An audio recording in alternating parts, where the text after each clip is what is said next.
Good morning. Notice of the time and place of these committee meetings was publicized by notifying the area news media, by publicizing same in the Omaha World Herald, OPPD Outlets newsletter, OPPD.com, and social media, by displaying such notice on the arcade level of Energy Plaza, and by emailing such notice to each of the district's directors on November 11th, 2022.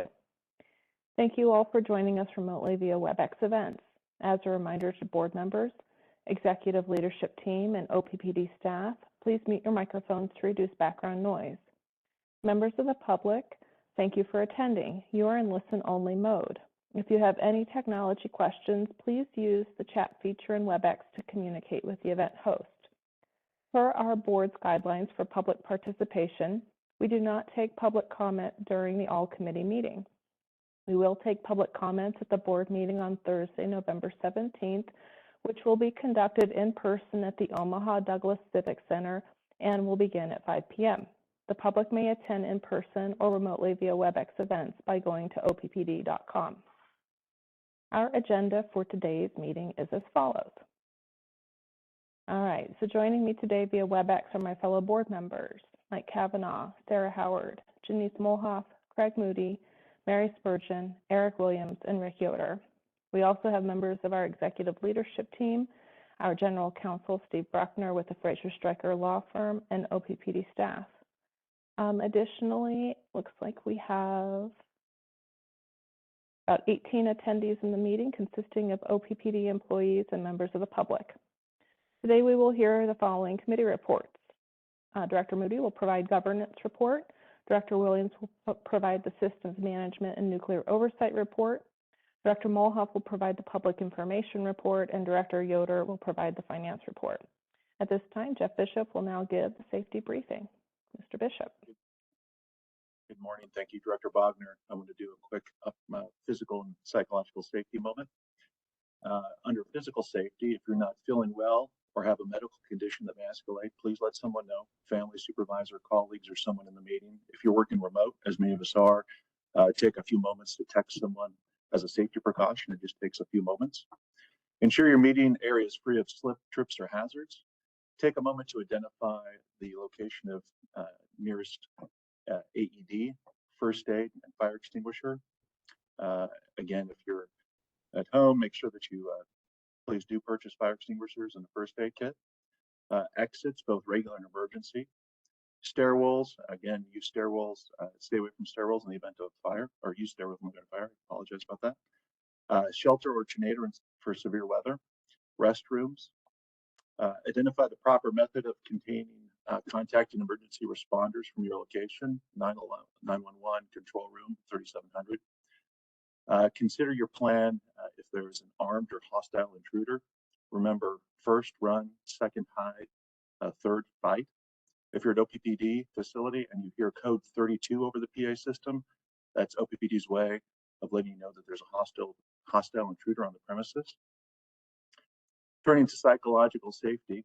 Psychological safety is having the confidence that you work in a caring environment where you can be yourself and speak with ideas, questions, concerns, or mistakes without fear of judgment, criticism, or retaliation.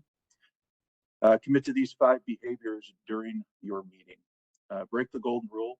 Don't treat others how you would like to be treated. Treat them as how they would like to be treated. Second, embrace a culture of curiosity. The best solutions usually come from healthy selection of options. Allow people to experiment, innovate, and develop ideas or suggestions that are different.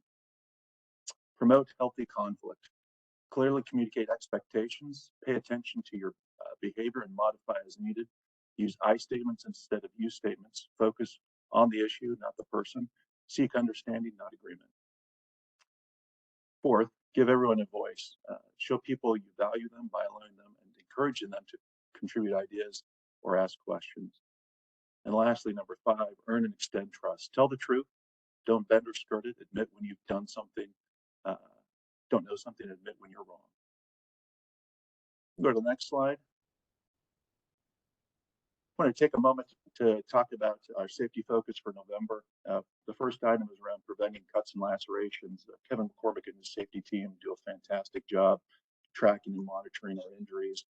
For the first time in 7 years, cuts and lacerations have taken over sprains, strains, and tears as our leading nature of our injuries for those that require medical attention and first aid. So again, we would just highlight that to folks, and please make sure that you use this information and provide awareness to your teams of this growing concern and trend.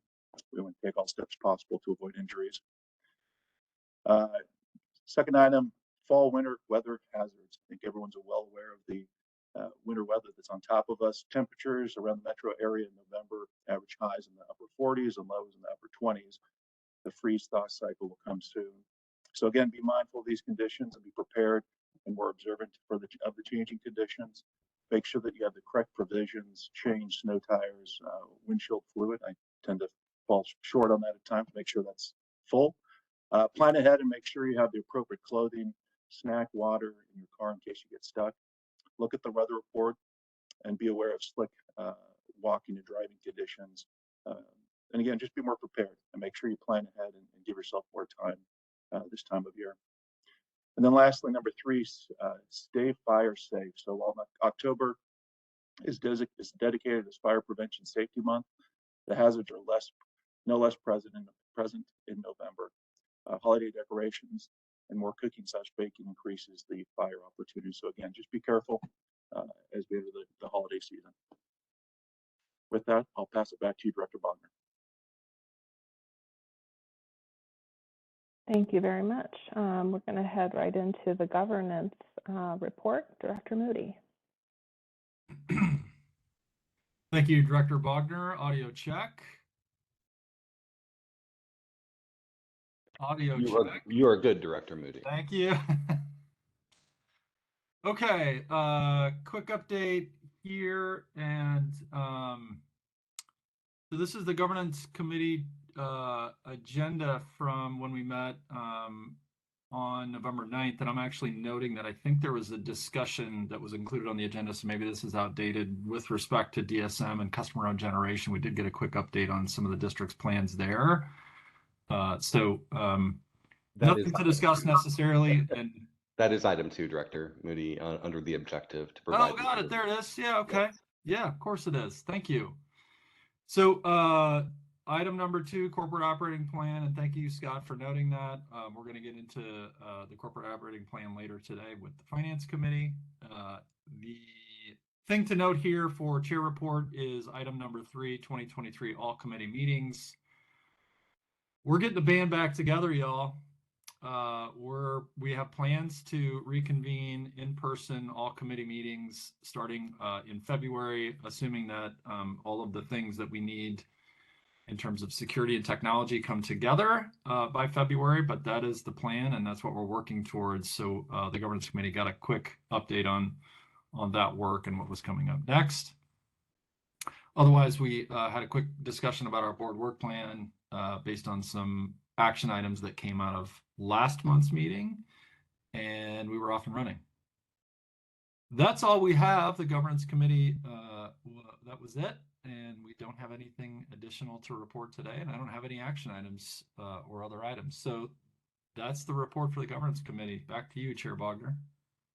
All right, thank you very much. I'll turn it over now to Director Williams for the Systems Management and Nuclear Oversight Committee report. Sounds good. Thanks very much. Can you hear me? Good. The Systems Committee, excuse me, the Systems Committee did not have a pre-meeting this month, and so there is nothing additional to report from that meeting. And there are ongoing discussions in the Systems Committee. Some of that work was also carried out in other committees related to projects and policy updates that the Systems Committee has continued, but nothing specific to report here. So with that, I would like to pass it directly over to the action items that are on the agenda for today. And I think the first one is from Troy Vai. Thank you. We have four items today for board consideration. You know, all helping to support delivering electrons to our customers reliably. And so I actually have some pictures for some of these too. So we have some things to look at as we walk through those. So if you wouldn't mind, can we show the first picture for this item? This is for to award a labor and minor materials contract, and it's for a piece of equipment at our Nebraska City 2 station that is really for emissions control. And so what this section of the facility does is it takes the flue gas that passes through, sprays some lime through it, and pulls the sulfur dioxide out of the gases. So really important piece of equipment for us to continue to be as sensitive to the environment as possible. This piece of equipment, specifically the bottom section, which you see, there's a replacement section, and then above that there's a section that we're just looking to change the coating on, to recoat those, to make sure it lasts for a long time. But the bottom section is at what we'd consider end of life, expected end. So we're looking to change that out. That bottom material is where the actual leftover items fall once it goes through the process, and the lime kind of settles at the bottom. And so what we're looking to do is replace that section with a new piece of cone, and actually replace it with better materials. So currently, the material that we have for that is a carbon steel, and so it's subject to more damage over time. We will be replacing that with stainless product, which should be more robust and require less maintenance in the upcoming years. And again, the middle and the upper cone there, we're going to replace the coatings inside to make sure that those stay healthy and in good condition for a long time. There's another slight change that we're going to make to this area, and so we do this quite frequently when we look at our facilities, specifically in the power plants. We also look at it from a safety standpoint and say, is the configurations that we have in place optimal for employees to work safely, for there to be good ergonomics? And there's a little section there at the bottom that we need to make some small changes so that employees can work a little more safely in that area, that they have better ergonomics and such to avoid incidents or accidents that can happen based upon kind of the tight quarters and the way you have to position your body right now to clean out that bottom section. So this contract covers that. We did receive two separate bids, both that were deemed to be technically and legally responsive. The entity that we evaluated to have the best bid is Mandros, and we've used them before. They've done work for us in the past. They've done a really nice job, so we don't have concerns with their quality of work. And for reference, they are out of Wyoming.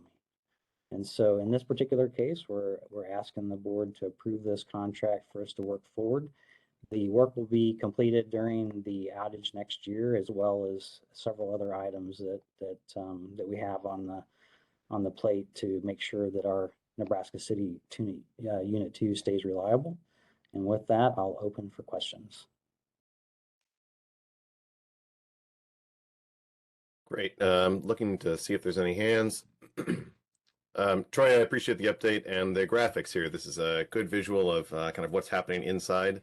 I had a chance to be there when there was an outage a few years ago, so I think this is a good job of helping us understand what specifically this work will do, which is not always abundantly clear, but appreciate the information today. Dr. Bogner, I see your hand. Just note on the letter from Fraser Stryker, it does indicate that Mandros Painting did not necessarily acknowledge receipt of the district's letter of clarification. Have we since received acknowledgement of that? Steve, are you on?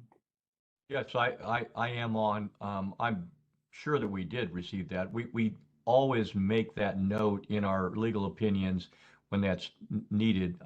I can't say I specifically received confirmation of that, Director Bogner, but confident that the supply chain folks would have followed up on that. Yes, and I can answer confidently. This is Scotty, I'm Director of Engineering Services. We did receive that letter for confirmation. Yeah, Okay, thank you, Scott. Yep. That was my only question. Thanks. It's a good one. Thank you. Great. I don't see or hear any other comments or questions. So Troy, appreciate the update about the work that staff continues to do to keep things reliable and keep the lights on. So glad to hear about this. And the schedule for this is, as you said, during the spring outage that's planned, that is referenced a couple other times in the committee meetings from today. That's correct. Great. Glad to hear we're on schedule to get that completed. So with no questions, I think we can assume this will be ready for a vote and approval on Thursday. All right, thank you. Next item, please. All right, so we have lots of activity in the housing realm here in the eastern Nebraska area, and this is an item that that's there to help us as we see lots of new homes being built within our territory. And so this is a labor contract also, and it's related to new homes. And there's also a picture associated with this so we can highlight the area of work that that this labor contract will focus on. So we during new service installations, customers are responsible for putting that duct in so that our cable can be strung and pulled to the house itself. And in this particular case, the installation, the contractor would be pulling the cable, they'd be terminating the cable, and then setting a new meter. And to give you kind of an idea, in the Omaha area or in our service territory specifically, we can see anywhere from 1,500 to 3,000 new homes during the course of a year. So lots of touch points in this place, lots of activity. It's fluid from year to year too, from that particular case based upon the economy itself. The last 2 years have been pretty substantial. So we use this outside services to help supplement internal capabilities as we have asset management work that's taking place, as we have road construction and other things in place. And so that's why we're looking to enact this particular contract. What I find interesting, and I think it's kind of a nice thing in this particular case, is the contract's based on unit pricing. So it's very flexible in that case. So as your economy changes, as you have more or less homes that are brought on, it allows you to flex back and forth pretty readily.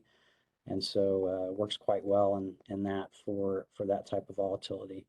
The contract offers a 3-year term, basically, and then you can renew additional, it's a 1 year with 3 additional extensions as we've put in place with some of our other contracts. And before we would extend those, we look at the performance that we have from the contractor.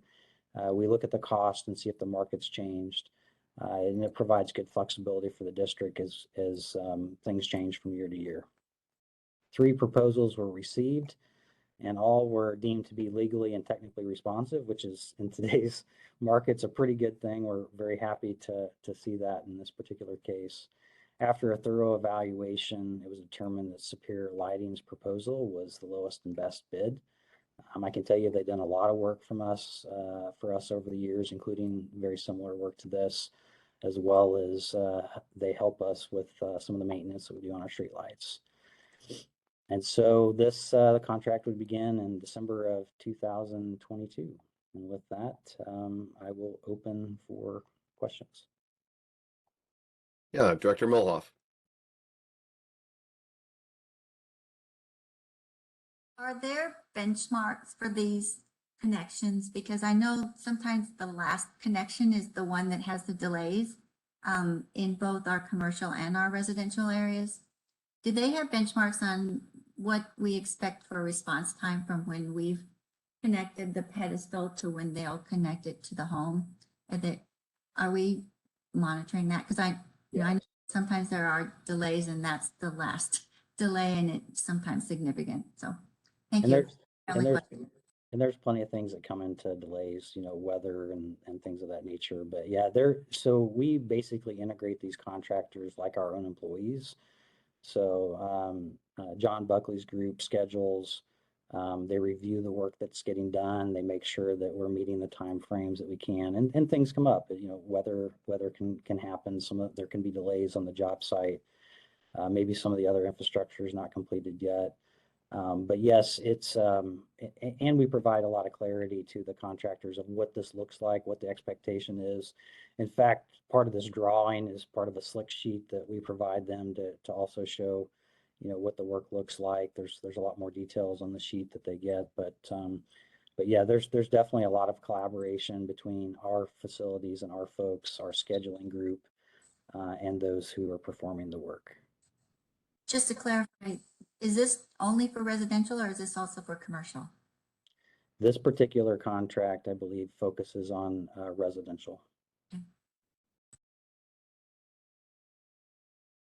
So Troy, is this a new contract for a new type of service that we are receiving, or is this something that is already contracted, meaning performed by others, or currently performed by employees? What is the existing condition, and what is the new condition that we're going to with this contract? Yeah, so work varies from week to week. There's times that we use our employees to do some of it. There's times that we use contractors, and that's along the whole path. So sometimes we may use a contractor to replace a three-phase line. Sometimes we'll use them for items like this. So it can vary, but really this is no change from the current condition in which we work and we balance internal resources with the need for external.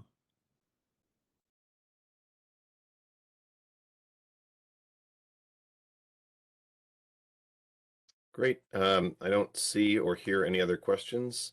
And you said this would begin in December 22, 1 year plus options for 3 years. Great. Glad to have this available. Just for clarification, we do anticipate that this contract will help us accelerate the timeline for bringing service online for new home construction. Is that correct? Well, we look at the work that we would forecast for the following year, right? So we talk to developers and builders to understand what their expectations are. Then we start to form a resource plan around those expectations, also considering the maintenance of other work within the district. And then we try to load a resource level to meet the needs of those. And so it's not so much about accelerating, it's about trying to meet the pace that our customers need when they're building or expanding within a subdivision or a neighborhood or an area of such. But by having the contract, we would anticipate better end outcomes for our customer owners than by not having the contract. It's a much better outcome.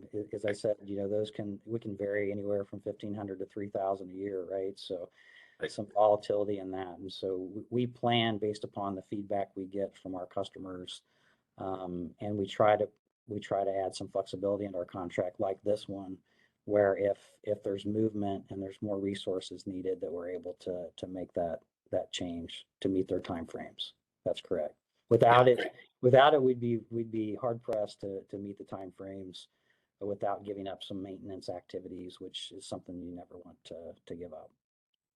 Great. I appreciate the clarification. I have received questions from interested parties who are curious about the way in which this happens. So glad to hear that we are responding and making sure we have resources available to continue the new construction while focusing on the operations and maintenance work that we continue to do. So yeah, glad to hear that we've got this available. Again, don't see any other comments or questions. So I think with that, we can anticipate this will be ready for vote on Thursday as well.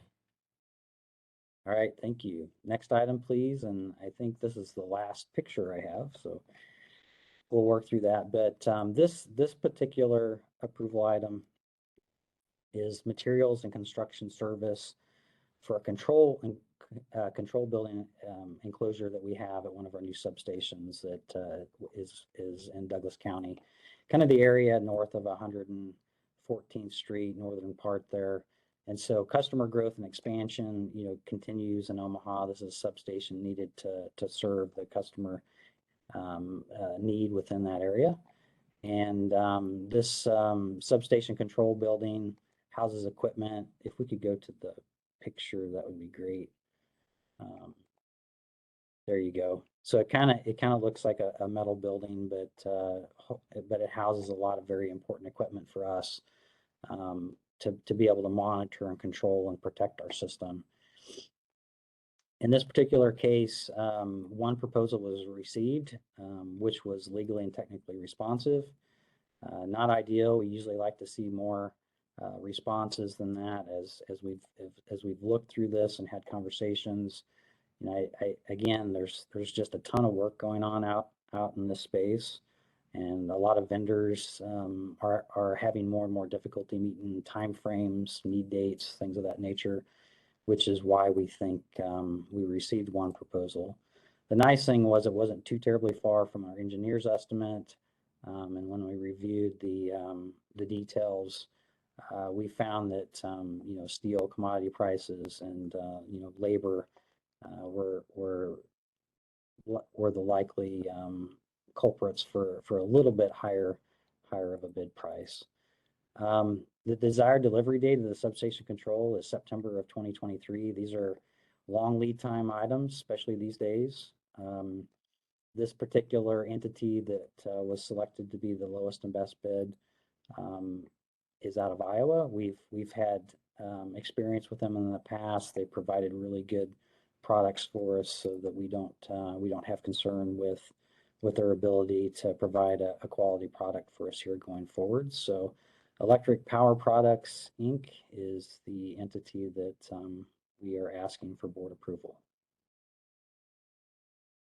And with that, I'll open it to questions.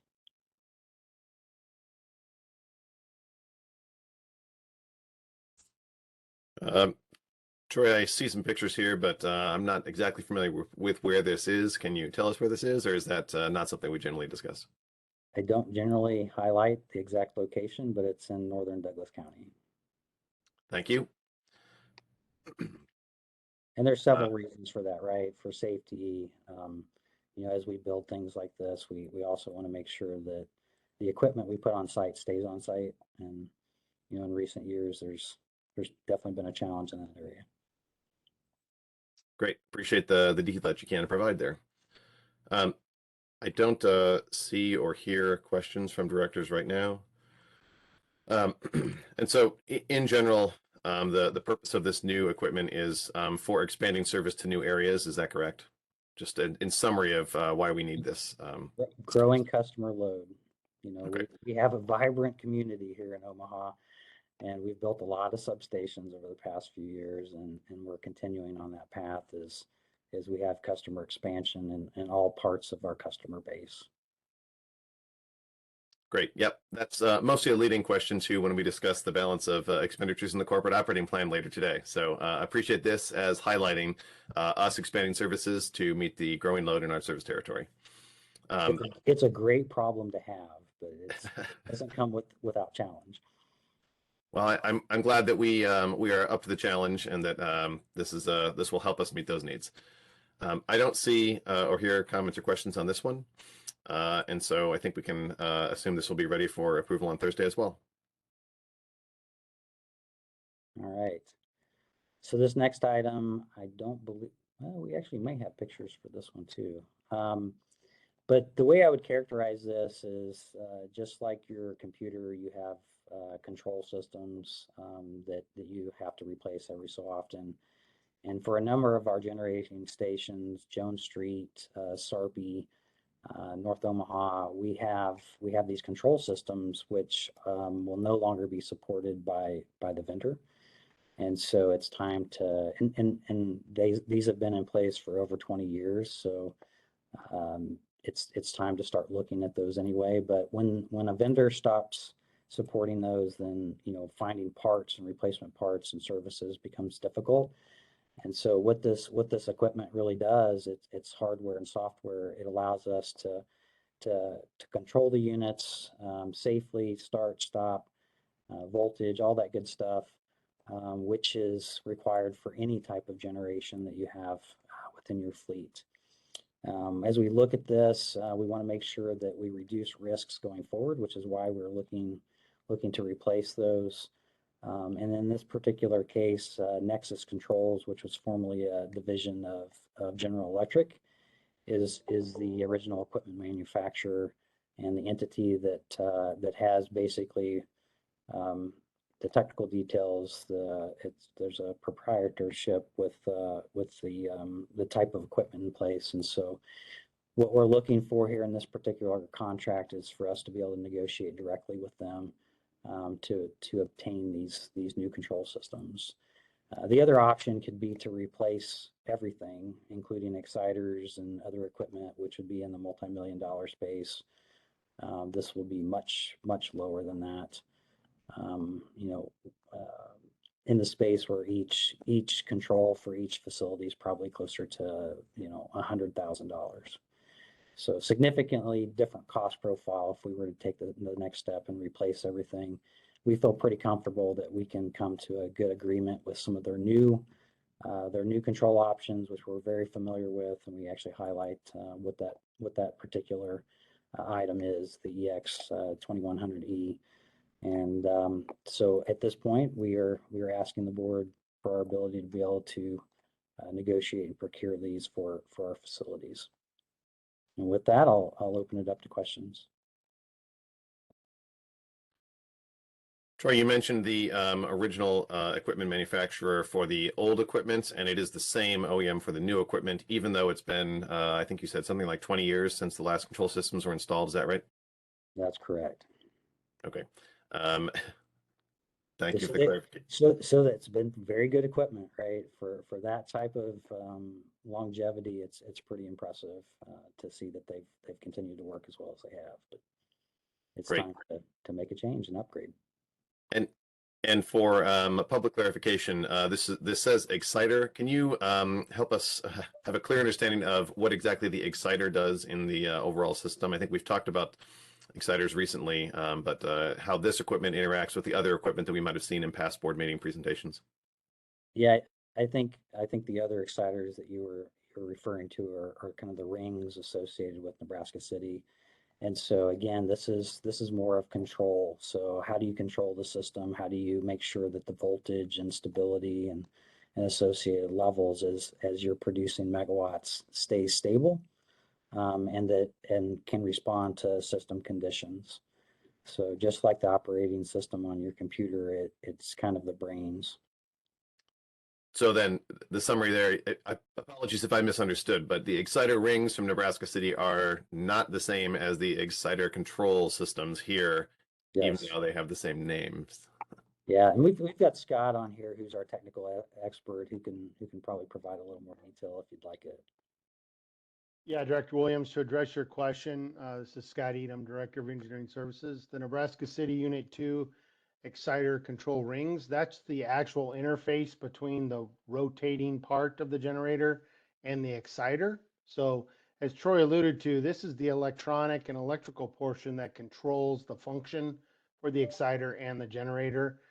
There are similar rings that transmit the exciter energy to the rotor. This is that control side of it to control the function. Whereas for the Nebraska City Unit 2 collector rings, that's the mechanical interface between the parts of the generator and exciter. Does that answer your question?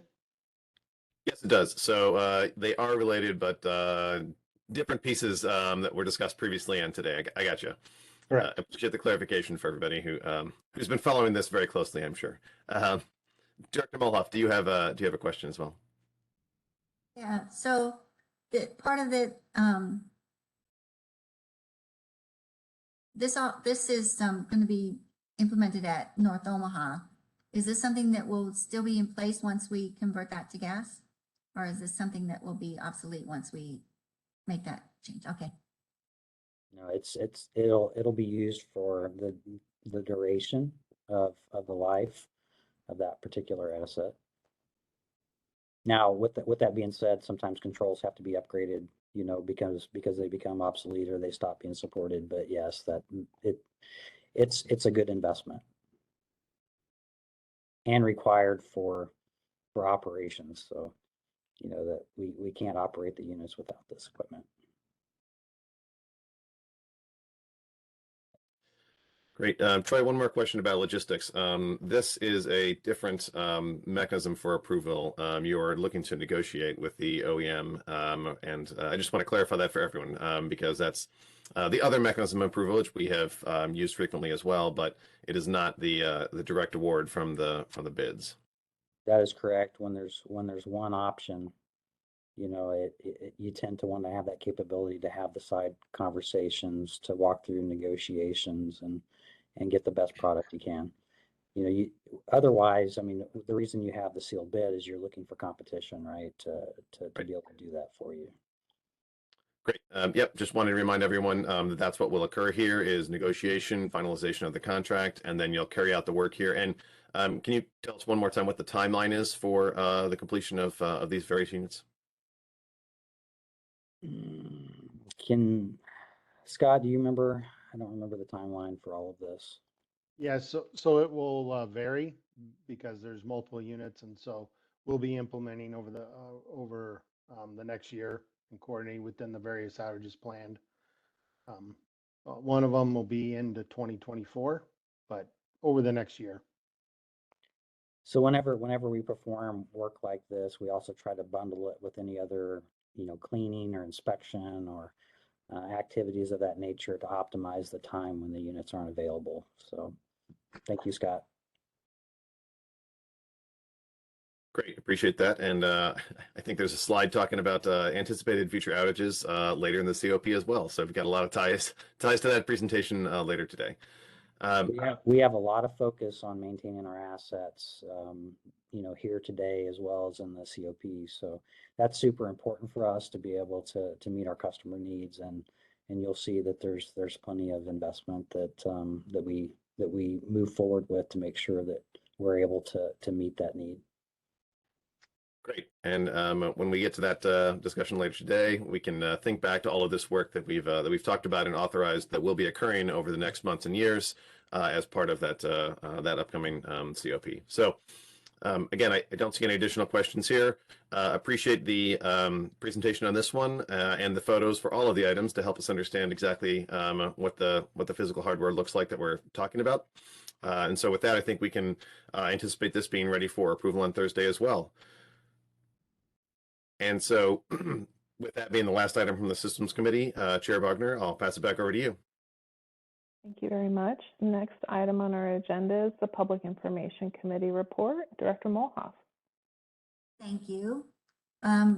We met on November 7th, and all of the items that we discussed are actually going to be presented today. So I will turn it right over to Lisa and her team to start with the legislative and regulatory update. Thank you. Perfect. Thank you so much, Director Mulhoff.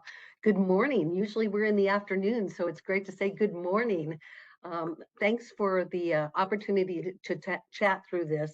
As Director Mulhoff said, the PI committee met last Monday and the election was on Tuesday. So this is reflective of prior to the election results, but we will be talking through what's up next and then coming back to you in December with all of our analysis.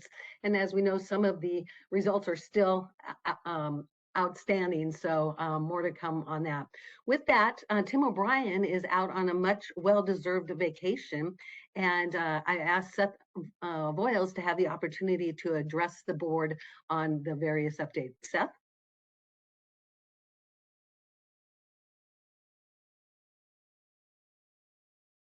Seth, are you there?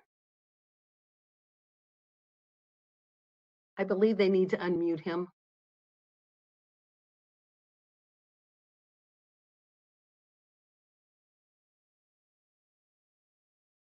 All right, can you guys hear me now?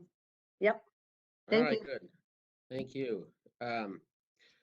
Yes, let's go ahead and get through the slides here on the state legislative update. So you guys have seen this slide before, just kind of how it was there. As of right now, it looks like there's still two uncalled seats. LD20 and LD26 are still pending. Both of those look like they're going to go to the Democratic contender. So the count will be 32 Republicans in the legislature. So they're not going to have their filibuster proof majority like they thought they were going to. So that's going to be significant for what's coming up in the legislature. So that we'll see how that's going to be there going forward. Everyone else is already getting up and moving. So we'll see how that's going to go. Next slide, please. So this is the calendar, what we're going to be seeing up here. We do anticipate a few bills that are going to be coming out. There's potential for an anti-ESG bill, probably something on eminent domain. Senator Bosselman will probably come out with some of his Chapter 70 issues that he has, which we haven't seen yet. Once we get all those, we will make sure and let you guys know as soon as we know what they are, and then kind of go forward on there. For us at OPPD, we have 3 focuses that we're going to be working on: weatherization, getting some money in the weatherization plan to make sure that we can fix the problems that in their homes, so that we can try to get people off of LIHEAP. We fixed LIHEAP before, got more money, expanded that universe of who could get it. But now we're going to get to the root of the problem and try to fix their homes so we can get them off of LIHEAP better on that. The other is dark fiber. We're going to go forward on dark fiber again. The senator that kind of kept it up was held that back with Senator Friesen. He is no longer there. So we do think we have a good shot at that. And the other one is our critical worker bill, which protects our critical workers.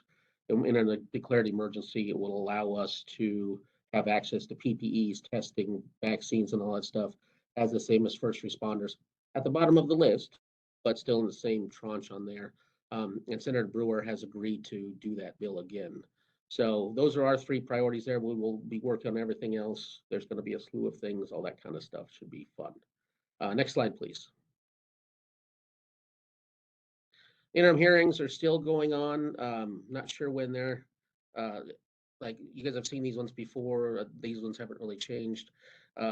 Next Tuesday, I think. Yeah, next Tuesday, John Thurber will be testifying at the retirement committee on our retirement system. So those usually go pretty quick, pretty pro forma on those kind of things. And then we still have Senator Bosselman's LD or LR that we still haven't known about. We hear he's writing the hearing report already. We just haven't seen anything yet. So stay tuned. We'll let you know what that is. Any questions on the interim studies, or should I keep moving? Let's go ahead and keep moving then. Next slide, please. Sorry, Seth. Mr. Williams has a question. Yes. Thank you. Yeah, regarding the interim study on Chapter 70, I thought I heard you said that there was a report being written about the hearing. Was there a hearing on the subject of Chapter 70? No, you don't have to have a hearing on them either. You can just write a report or whatever it is. And that's what we keep hearing, is that they're already writing the report. They haven't reached out for any like real meetings or anything like that either. It's under his prerogative, so he can do whatever he wants. The 2 senators that are linked to it, Senator Wayne and Senator Brewer, have no idea what's going on with that. Yeah, Senator Bosselman has not contacted them, so they just don't know yet. So it's kind of up in the air. We're not sure what that's going to look like. So, to be clear, there was not a public hearing. He has not contacted the utilities. He has not contacted the other 2 senators who are co-listed as sponsors of the interim study, but the report is already being written. Is that correct? That is my understanding. Now, that could have been, I talked to both Senator Wayne's office and Senator Brewer's office a week and a half ago, and they hadn't heard anything yet. So that's what it's going to be. So far. Would you describe that as a standard process for work during the interim? On these interim hearings, they just write a report, and everyone kind of knows that's what it's going to be like. It's, sometimes they have hearings, sometimes they don't. Sometimes it's just a report that they produce. It all depends on the committee and the chairman of what they want to do. Okay, I guess my line of questioning goes to me just expressing significant interest, or probably what I would call concern about the outcome of the study/hearing and what that might lead to as potential legislation in the upcoming session. So I appreciate the work that your team is doing to stay engaged with this, and I am very concerned about what this might mean, and so I hope that we are putting absolute top priority on engagement in any way possible related to the Chapter 70 investigations, because of, again, the potentially very sprawling implications for public power across the state. So thank you for the clarification and your work there. Yeah, Yeah, Director absolutely. Williams, thank you so much for that. Duly noted, and we are in constant contact with the MPA, some of the other organizations. So we have multiple people out there engaging in this particular effort. Very important effort. Yeah, and everyone has the same concerns across the board. Okay, Seth, if you'd like to proceed. Yeah, next slide, please.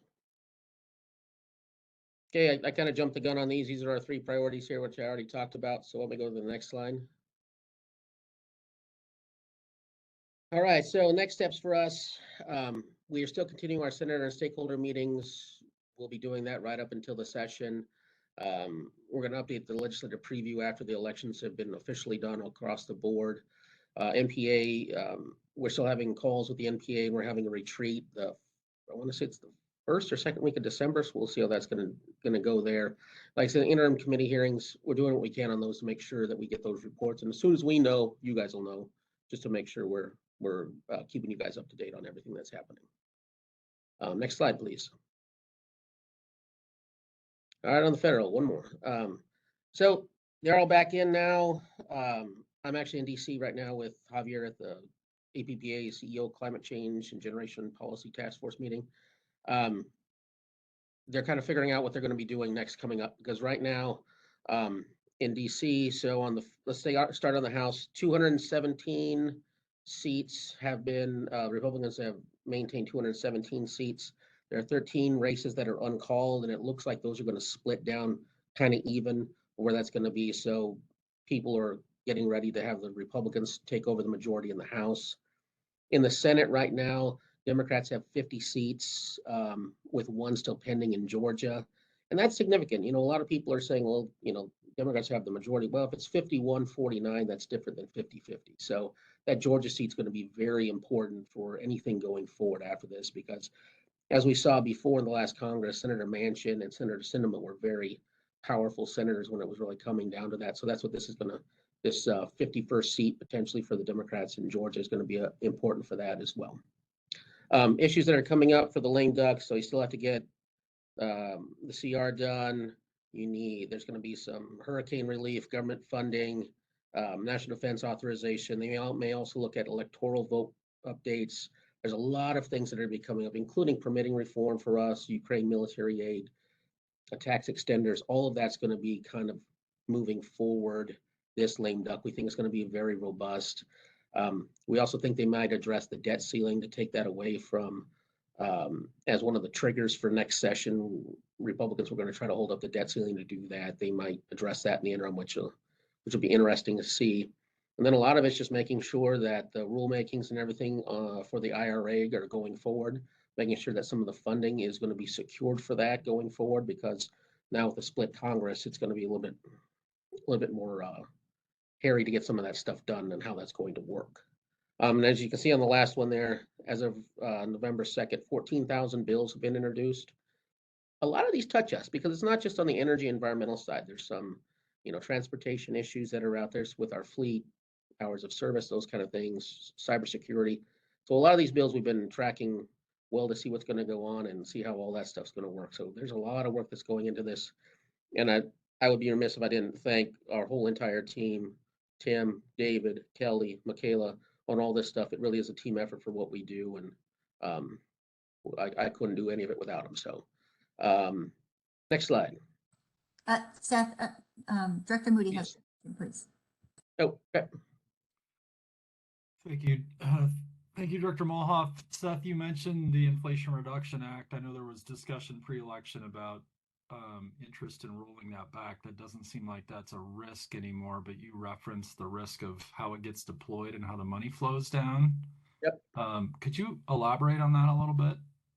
Yeah, so with the Republicans in the House in control, they could try to, you know, you can put little language in there that says no funds can be expended to do X. Now, that'll never fly in the Senate, but when they have to come to a compromise to do those kind of things, that's where those negotiations can happen, and they can lower funds a certain way. There's certain little things they can do like that back and forth. We don't really anticipate them doing that as much on, you know, and some of it, like the IRS agent thing, that's going to be a sticking point for folks. That was in the IRA, but a lot of our tax credits and those kind of things, we don't anticipate any of that really happening. Okay. So, sorry, just to make sure I understand. So despite the fact that the law was passed, it's still Congress's responsibility to determine how the law gets deployed and funded. Is that right? Yeah, so the power of the purse still lays with the House starting there, and they can always try to claw back money or tinker with it a little bit. It usually doesn't work, but they have that ability. So that's why I always flag it, is that they have the ability to do it. It's just very difficult for them to do it, especially with the Senate, a split Senate the way it is. Got it. And sorry, last question. It's my recollection from previous conversations of this board, and from what you and Lisa and the rest of the team have reported, that we're very happy about the Inflation Reduction Act, and it's going to help us pretty immensely as we go forward with our work towards Powering the Future 2050, so longer term. Fair to assume that we're having conversations with our elected representatives to ensure that they understand how beneficial that's going to be to us, correct? Absolutely. Okay. Yeah, absolutely. Every time I talk to them, that's always my first message to them all. Thank you. The direct pay issues are our number one thing, and we need to keep those going forward. Got it. Thank you, Seth. Director Moody, those are our key messages for everybody that has interactions with them, from the executive team to the employees as well, because they know how important this is for all of us. Eric, did you have a question? Yeah, one specific part that was in the IRA, the concept of a green bank funding for states or communities to help with financial mechanisms to accelerate efficiency and clean energy deployments. Any indications about how that might work? And I guess most specifically, does it have to be the state directly which requests the funding under the green bank provisions, or would a utility be able to directly ask for funding to deploy under that type of a financial mechanism development program? Question. A lot of the programs under the IRA we're still trying to get the guidance out to see how it's going to work. My understanding right now is that the states are going to have to request a lot of this funding for these programs to see where that is. So we've been in contact, us and the NPA together, in contact with the state NDEE to see how that's going to go forward, to make sure that we are requesting the money. Because as I think we told the PI committee, last year, or I think it was earlier this year, about the second tranche of the renters assistance, the state never asked for it. So we want to try to, if there is going to be any issue like that, we want to try to head it off at the pass if it's possible. So we are having those conversations, but until the guidance comes out, a lot of us are just kind of waiting in the wings on getting ready to push where we can, advocating for it, absolutely, but push when we need to really push when it comes down to it. Yeah, I appreciate that. And you mentioned the guidance. I'm sorry, maybe you already said this. Do we have an anticipated timeline when guidance will be announced? Not yet. They're trying to get so much of it out because, the way the bill was written, there wasn't a lot of detail to it. So they're kind of like, okay, you guys figure it out. Same thing with the IIJA. They're still working on some of the IIJA stuff too. So we're hoping it gets out there quick, but there's, Treasuries has to do an awful lot of these things as well. So most of this is going to the Treasury. It just doesn't really have,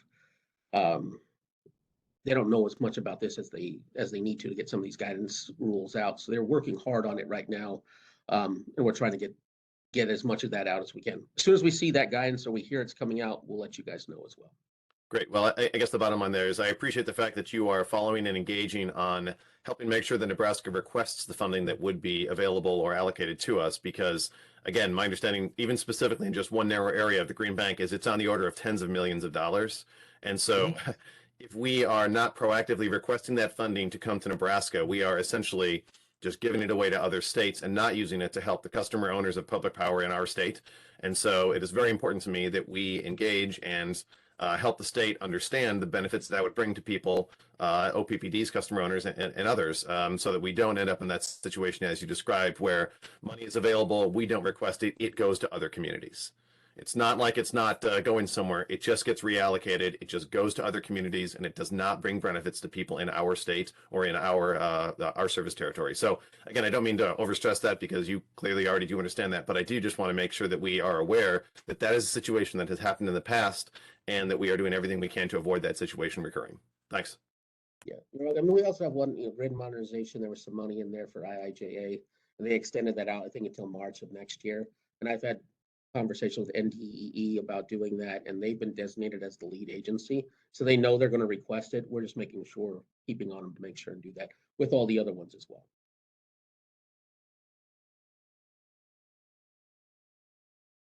Any other questions? Any other questions, Director Mulhoff? That's it for me then. Yeah, that's a lot of information to juggle. And Seth, we do appreciate you and your team, and Tim, I'm glad that he's taken a vacation before. That's great. As you can see, there's a lot of ground to cover. As soon as we have the recap, we will send that out to the entire board in terms of the elections and kind of positioning papers. So more to come, a lot more to come. Thank Thanks, you very everyone. much. Yeah, thank you, Seth. All right, now, Yep, we continue on with North Omaha. yeah. Yeah. Perfect. Thank you. Yeah, we're continuing in phase 2 during our listening tour. And we are meeting with many different organizations. We had a open house for some of the political leaders, elected leaders, and we're going to be doing an open house for community leaders in early December. So with that, Kate Thomas is here to give the latest update on that. Kate? Yeah, good morning. Thanks. I'm happy to be here too. And Tim is out on some well-deserved rest. As Lisa said, our North Omaha station work is well underway. Just to reorient all those on the phone, we are in the throes of phase 2 and really going through a quite comprehensive list on our listening tour of important stakeholders, community leaders, et cetera. And then in phase 3, early Q1, that's when we hope to come back to the board with some insights around what we've learned and some thoughts and approaches around any action plans. So just for that context. Next slide, please. All right, again, to perhaps give some context, this listening tour in phase 2 has really been designed to make sure that we're listening to a wide variety of voices and stakeholders, those who are certainly most impacted, and then also perhaps some voices that we didn't capture our first time around. And we really want to thank the board for your engagement. We asked each of you for some thoughts around what success looks like for this, and also who might be helpful for us to consider. And we've, really thank you for those names, and we're making some great connections, and they've been added to the list.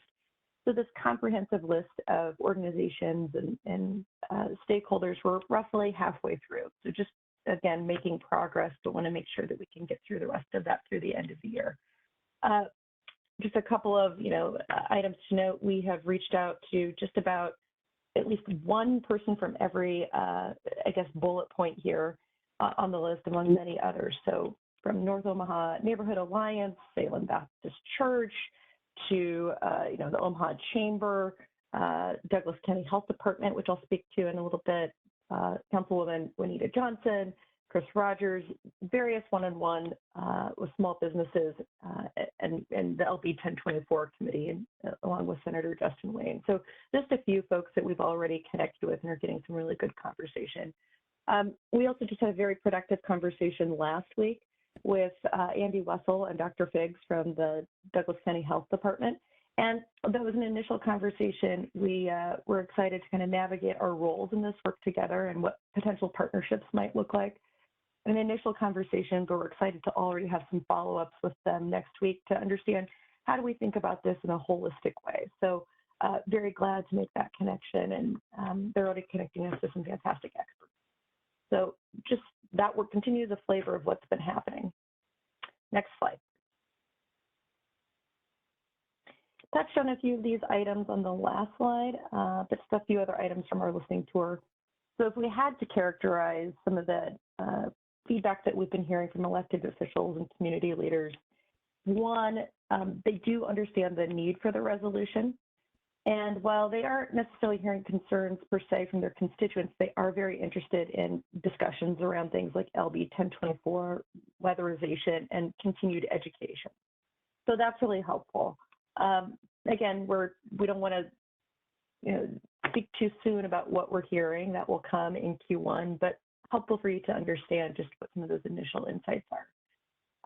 Lisa mentioned this. We've done a number of other outreach activities, a North Omaha Station tour, which was open to elected officials. We presented some information there. We also, through the MAPA Regional Planning Advisory Committee, were able to update and provide some additional information about the decision, how and why it needed to happen. Beyond that, we're making sure that we're looking at our utility partners and others who may be going through something similar, specifically Austin Energy. And if we have questions on that, I might need to phone a friend on some of our details, but making sure that we're tracking with them what's working for them and that we're sharing best practices and ideas. And then beyond that, just continuing to reach out to our communities and nonprofits to understand what they're hearing and what their needs may be. Kate, may we pause there for a moment? After the COP, Corporate Operating Plan, is presented today, that will be part of our listening tour as well. So if people have comments or concerns, and we will fold that into the discussion point so that the board has that as a data point. I think that's really important to find out impacts in the community. Thank you for that pause, Kate. No, thank you. Okay, and then I think our last slide, if you want to go ahead. So looking ahead, just to reiterate, the rest of 22 is about continuing that tour, compiling feedback, insight, making sure that we're having good conversations with some of these community partners, and reviewing the feedback that you, the board, have submitted to us about what success looks like. We're also then just starting to think about what are the buckets of potential work that will inform our plans moving forward. And again, that's something that we're just starting to think about, but we're also, realistic that we may be owners of some buckets of work. We might need to be strategic partners with others, supporters, collaborators. And so as we're getting a sense of that, we're starting to put some initial thoughts around how we think about that. And knowing that we have so much great work going on across the organization, we're going to want to make sure that we work really closely with our internal business partners, customer service, et cetera, to make sure that we're leading some really coordinated and impactful efforts.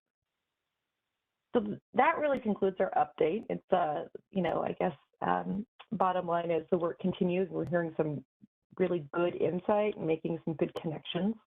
But beyond that, I will, defer a little bit to Michaela, Seth, others from Tim's team who may have had any specific conversations or be able to provide detail around that. So let me pause and open up for questions.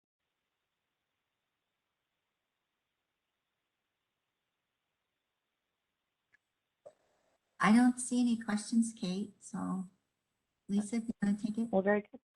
Great. Thank you so much, Kate, and to the team. This has been another evolution of our stakeholder outreach, and we are developing new processes going forward and listening tours of what that looks like. And we will be using this down the road on other initiatives. So that concludes the North Omaha Station engagement tour.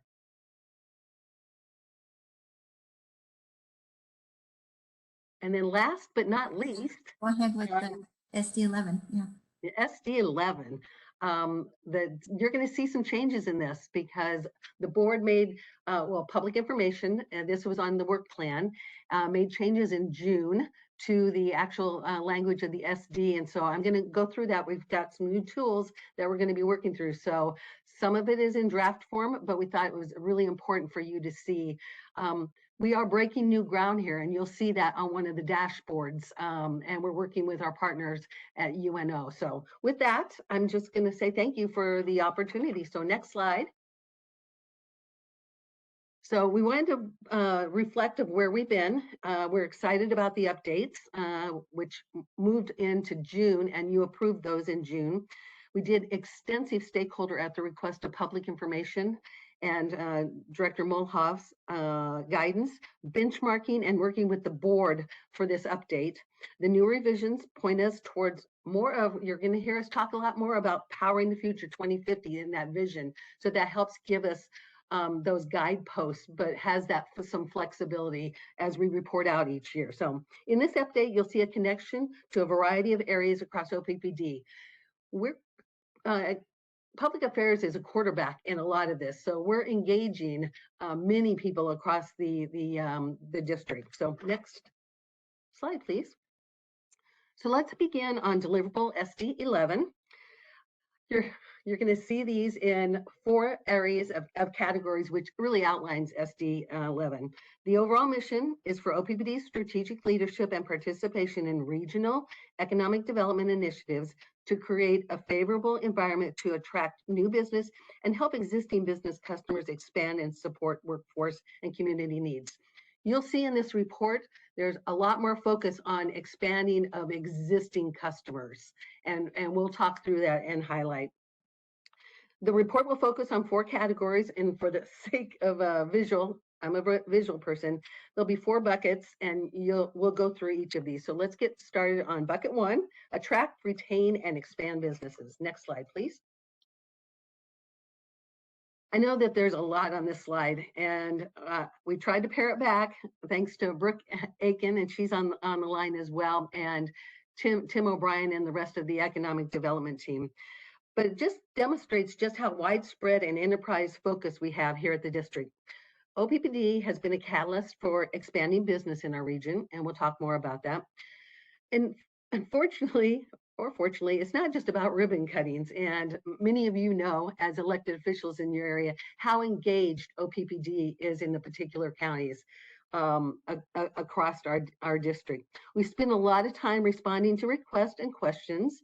This slide also provides an overview of those critical actions we provide to our economic development and community partners. And you'll look at, later on, you'll see a tool that we believe is really going to help our community partners. On the right-hand side, you'll see the economic development team does a lot outside of OPPD's core business because they are knowledgeable professions in economic development, and they're well connected. So people pick up the phone and call OPPD because they trust us. We respond to business interests and needs in coordination and partnership with internal teams then and external partners, really bringing people together. And we'll talk a little bit more about that. Next slide, please. So I just quickly want to go through, it's really 2022 has been a story of expansion. And what I want to highlight is the success of the current customers that have been in the service territory for years. We are seeing the direct impacts of our role in business recruiting that began many years ago. Our actions over the last several years to create and maintain a strong business environment and support those customer needs and opportunities led to key business expansions announcement ranging from 3M, who provides essential medical supplies and operates a facility in Valley, to Gropel, a German metal fabrication business in Sarpy County that works with key agriculture equipment suppliers, including its neighbor, Klaas. We partnered on recruiting this international company, and what started out as a sales office more than a decade ago is now an industrial facility that keeps growing. Electricity is a big part, big input, where their home country in Germany is currently seeing 3 to 4 times energy prices as compared to us. Let me repeat that, 3 to 4 times compared to us. Our OPPD teams has connections with key corporate headquarters and contacts to assist the businesses, local growth, and our customer service and sales team. They provide exceptional service every day, day in and day out, to help support the business needs. And as you can see, that's another big component of why people come. Next slide, please. This is a slide that we started last year, and it is really a best practice of what economic developers use. So you'll see we're making a real and tangible ways for our communities and business customer owners. We partnered for the 3rd year in a row with UNO to study the economic impacts of the key projects landed since the last report that we provided the leadership. This reporting is true economic development. What you are seeing here are how utilities and economic development organizations typically report out, and it relates to metrics involving jobs and capital investments. This is 1 year of reporting out of what we've responded to. Here are some key projects landed where we went above and beyond providing energy services. Next slide, please. So let's move on to the second category or bucket, which highlights how we serve as a trusted partner on local, regional, and statewide initiatives to help our communities thrive. That is a key mission for us. It's just not about the electricity component of it, but how can each of these various communities survive? We call this the community impact model. Now, on the right-hand side, lower right-hand corner, this is a community dashboard in progress. And we're partnering again with UNO to develop this because this has not been done before from what we have been told. I'm excited about this slide and the work that has been done. Once again, OPPD is leading the way. This is draft. And we started this right when we converted to the revision in June. So we have work to do, but we wanted to lay a baseline for you. And we think that this will be a new way of measuring the impact. And it's going to be a starting point with great potential that can be used for service territory communities. And let me pause there. Right now, this is an indicator of the 13 counties. Eventually, we'll be able to break it out by rural and multiple ways of dissecting the data, because we love data, and I know the board loves data, and I think it's going to be a tool that each of the communities that we serve will be able to utilize since we do community development. We also, this work has really just begun with partnership, as I said. Here's a sample of the economic indicator data taken from across the service territory. And what we'll be doing there is then using publicly available and proprietary data sets to benchmark, inform strategy, and ultimately assist our communities and region. So excited for what the team has done here and just appreciate the board making that change in SD 11 that helped us push this forward. So more to come next year. Next slide, please. We serve as, so what I'm going to do I'm going to do some quick examples just so that we can get through this of what our objective was and then just of outcomes of to date. I'm not going to go through every one of those, but I'll just highlight themes. We serve as a trusted partner to local leaders on local, regional, and statewide initiatives, as we say in the SD, including workforce needs. We are finding out that that is an important part of our communities. So as an organization, we're putting together programs that we're doing outreach, not only in the energy industry, but across industries. You can see here a few examples of those outcomes. Notably, our product development and marketing team launched our own energy education programming across 5 schools and saw more than 95% satisfaction rating among students, teachers, and parents. Our economic development team partnered with key businesses to deliver more than 1,200 safety kits to 8th and 9th graders in Sarpy and Omaha schools to provide students with more exposure to the technical trades. And our human capital leadership shared their expertise to other utility peers at the Nebraska Power Association conference as the lead speaker on building on energy workforce development, utility transformation. And I know Director Spurgeon was there, and Nina Swanson did a beautiful job, and a lot of the organizations wanted to know more about that. So once again, we're leading on many fronts. Next slide, please. So the next one is about being a trusted partner in community needs. This includes a focus on strategic long-term planning and partnerships. One example of this is our team partnering on regional research involving public transportation and infrastructure with MAPA and other community entities. Another example is our government relations team leading the coordination and collaboration with county officials on developing regulations and electrical infrastructure to reliably serve growth. And last but not least, our community outreach team identified and initiated federal funding opportunities for projects in the community that could support reliability, grid modernization, and security. Next slide, please. So we lead by example, and I know that this is a list, but it just displays the wide enterprise look and across dozens of local, regional, and economic development and statewide board roles. We are the presidents and executive committee members of many of these, all to support, provide expertise, and help influence strategy to create thriving and prosperous communities across our territory. When you're at the table, people come to you. And Director Molhoff, you know that as you served on the city council, because when you're there in front of them, they tend to ask more questions and give you calls. And many of you have done that in many elected official roles. So we appreciate that. Next slide, please. We are boots on the ground and are responsive in our community's interests and needs. We know that this varies widely across our territory. One size does not fit all.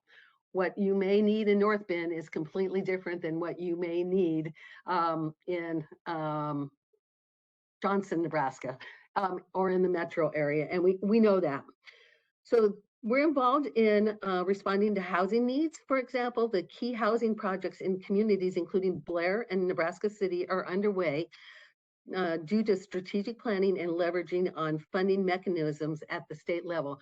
You heard Seth talk about what can we do to help, and that's where that conduit that can be up and down in the communities that we serve. Next slide, please. We're also providing leadership to our communities involving energy affiliated interests and needs. You see a few examples highlighted here. This is wide ranging, from delivering decorative lighting in North Bend to maximizing grant funding opportunities with NDEE for chargers being installed in a handful of communities, including Syracuse, La Vista, and Blair, to providing more than $14 million in energy assistance funding with key partners in the communities for those most in need. Our community's needs and interests are wide ranging and evolving, and we're learning more as we go and get the staffing to help on these listening tours. Boots on the ground is key. It's not emails.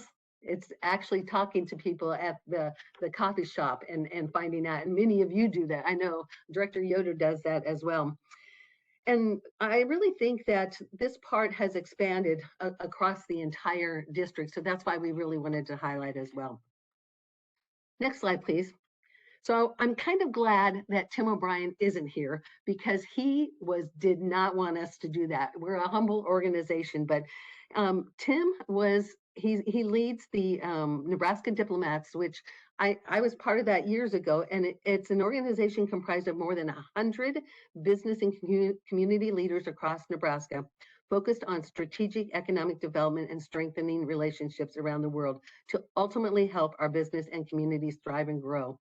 And he served as that leadership role in economic development and was honored by the organization as well. Next slide, please. We also have a leader with Javier Fernandez, and many of us are involved in this as well. Right now, Javier is chairing the Urban Core Committee.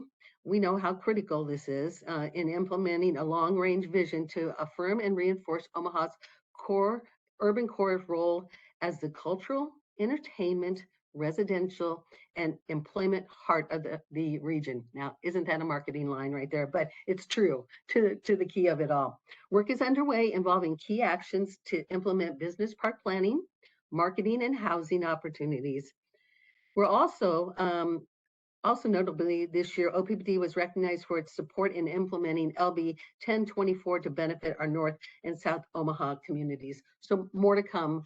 There's been a lot of work, both internally and externally done on this. Next slide, please. So let's move on to objective number 3, offer and promote innovative tools, resources, and programs. The products, programs, and services OPPD offers are wide-ranging to educate our business customer owners and support economic growth, sustainability, cost savings, and vitality. We all know with the businesses, as small businesses, medium-sized business, and even large businesses, having that resources is extremely important. Let's start with the economic development resource. We have the Nebraska Business Development Center's Economic Development, Kathy Lang, which I know Director Yoder knows quite well, joining us today by video to share some highlights. We thought rather than us telling the story, let's have somebody else tell this story. So before I get to the video, OPPD is proud to be a key founding partner and the only utility. Our partners include Peter Kiewit Foundation, University of Nebraska System, University Technology Development Corporation, University of Nebraska-Lincoln Institute of Agriculture and Natural Resources, Nebraska Extension, and Nebraska Business Development Center. So with that, play the video, please.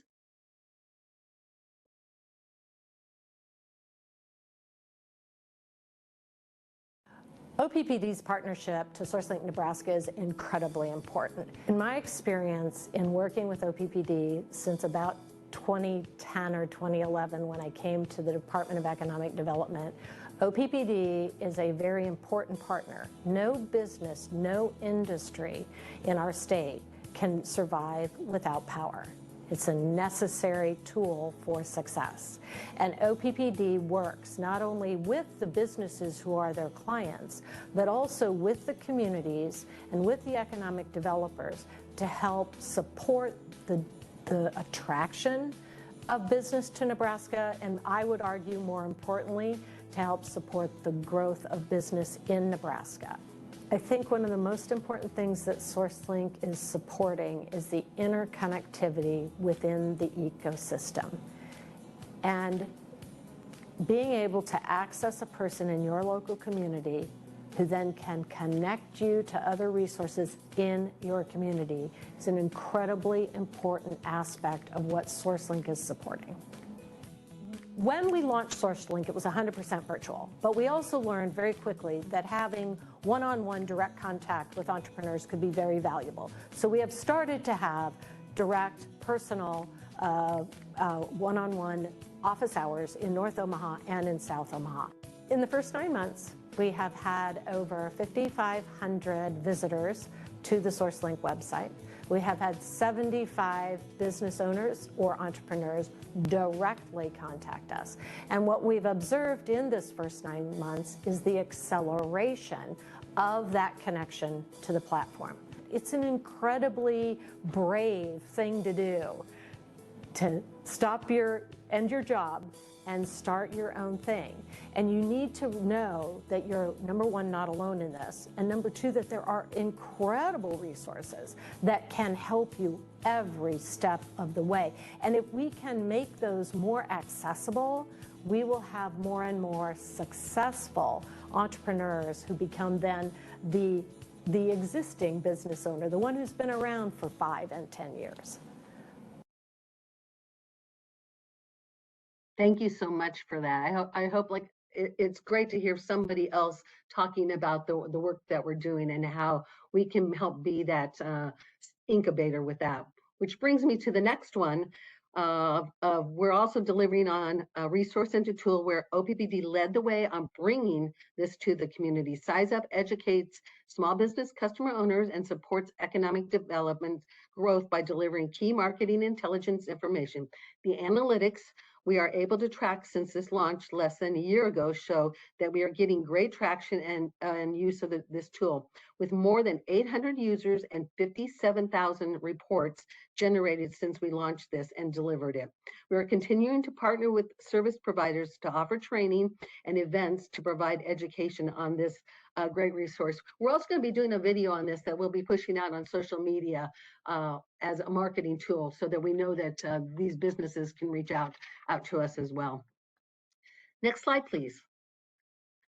So our business customer relationships and support goes across many divisions. If you haven't heard me, a lot of teamwork and collaboration, and you know, it's out listening to the customers, and we do that between our electric service designers and account executives, and we also our product development and marketing team with our conducting market research, and then of course our economic development out in the communities and listening and so forth. They all work completely together. It is a well-oiled machine, and I just wanted to take the time to highlight that it's a holistic view of looking at this for our customers. So let's bring this to life of how this is done. Next slide, please. A few examples of project successes this year involve Charles Drew Health Center installing a standby generator to ensure the facility has the power needed to serve patients. In partnership with OPPD and Economic Development, provided energy audits to support in manufacturers and tax savings. We took those successes such as UNMC's Solar Installation Partnership and Werner's Eco 24/7 Energy Efficiency Project and turned them into case studies and to highlight those stories of success in various ways so that individuals can see exactly what they can do and learn from. These shows OPPD's products and services making a difference and turn spurs more interest and inquiries from businesses across the communities we serve. And if you get a chance, go out to the website because many of those are there as well. Okay, we're almost there. Our last category or bucket is assisting with site development to plan and optimize our energy system by carrying out site due diligence and marketing efforts for business and industrial customer owners. We do this in close partnership with the communities we serve. A key example of this involves partnering on electric infrastructure planning for state funding, leading site development work with key organizations, including the Chamber, and solving our own location needs involving power with purpose. And you all know that quite well. Next slide, please. And I'll go through this quickly. The site development work, we had learned that was extremely important since people are moving into the industry and we needed those particular areas ready. In Washington County, OPPD's close partnerships in the community over the last decade involved strategic due diligence and prepared for development opportunities that support the growing biotechnology campus. Cargill and its affiliates continue to expand, bringing high-wage, high-skill positions to the region. We've been part of a lot of great activity this year in Blair. Another example also spans nearly a decade ago in Sarpy County, where we accelerated substation work on Highway 50 in partnership and planning with the city and county, and we're able to first attract travelers to the region. Partnering with the community leaders to date has led to great impacts, including annual business expansions along corridors, like warehouses, data centers, manufacturing, mixed-use businesses that we saw develop acres growing quickly. And then we all talked and you voted for the Turtle Creek Station that is going to be extremely important for these particular, the infrastructure. So we appreciate that. Last but not least, in my next slide, please. In my opening comments, I said we continue to evolve and our work directly ties to PF Powering the Future 2050 and cultivating the growth and well-being of vibrant and thriving communities and optimizing the value of our assets. We are actively leading, partnering, supporting, and driving and providing value across the economic development ecosystem across our service territory. And you may have seen from our Powering the Future, it is an ecosystem, and we wanted to just convey that as well. And then we know that improving is important. We have to constantly get better. So next slide shows our maturity model. We modeled this with community outreach in last month's monitoring report. We want to show you this maturity model for economic development. When the department initially was created, we reacted to projects and responded. Since then, we have evolved, including expanding the team and scope to now ultimately align with Powering the Future 2050 vision. If we are to measure our success as an organization, this graphic helps us see where we've been and where we're heading. As an organization, we have matured significantly when it comes to economic development and are leading the way. And in closing, I'm so very proud of the team. They're small and mighty, but it's an extended effort across the district. And I can't say enough how they're leaders in the community, and we are so lucky to have all of them at OPPD. So with that, back to you, Director Mulhoff, as the recommendation from the PI committee. All right, thank you. Rick, I did see your comments in the chat. Do you want to expand any on that, or I'll just take note of that and we'll, look to the future and see if we can, how we could incorporate those additional metric into the work. So any other comments? Thank you, Rick. Any other comments from board members? Mary Spurgeon, or Director Spurgeon, go ahead. Thank you. Regarding your, let's see, community impact model, which you're working with UNO on. So I understood you say that this was a draft and it includes all of the 13 counties. So clarify for me, I think I understood you to say that eventually each community, maybe a county or maybe even a small city, can utilize that process to kind of see where they are or find a starting place for themselves. Is that correct? Director Spurgeon, you are spot on, but I'm going to defer to my colleague, Brooke Aiken, who has been working extremely closely on this. Brooke?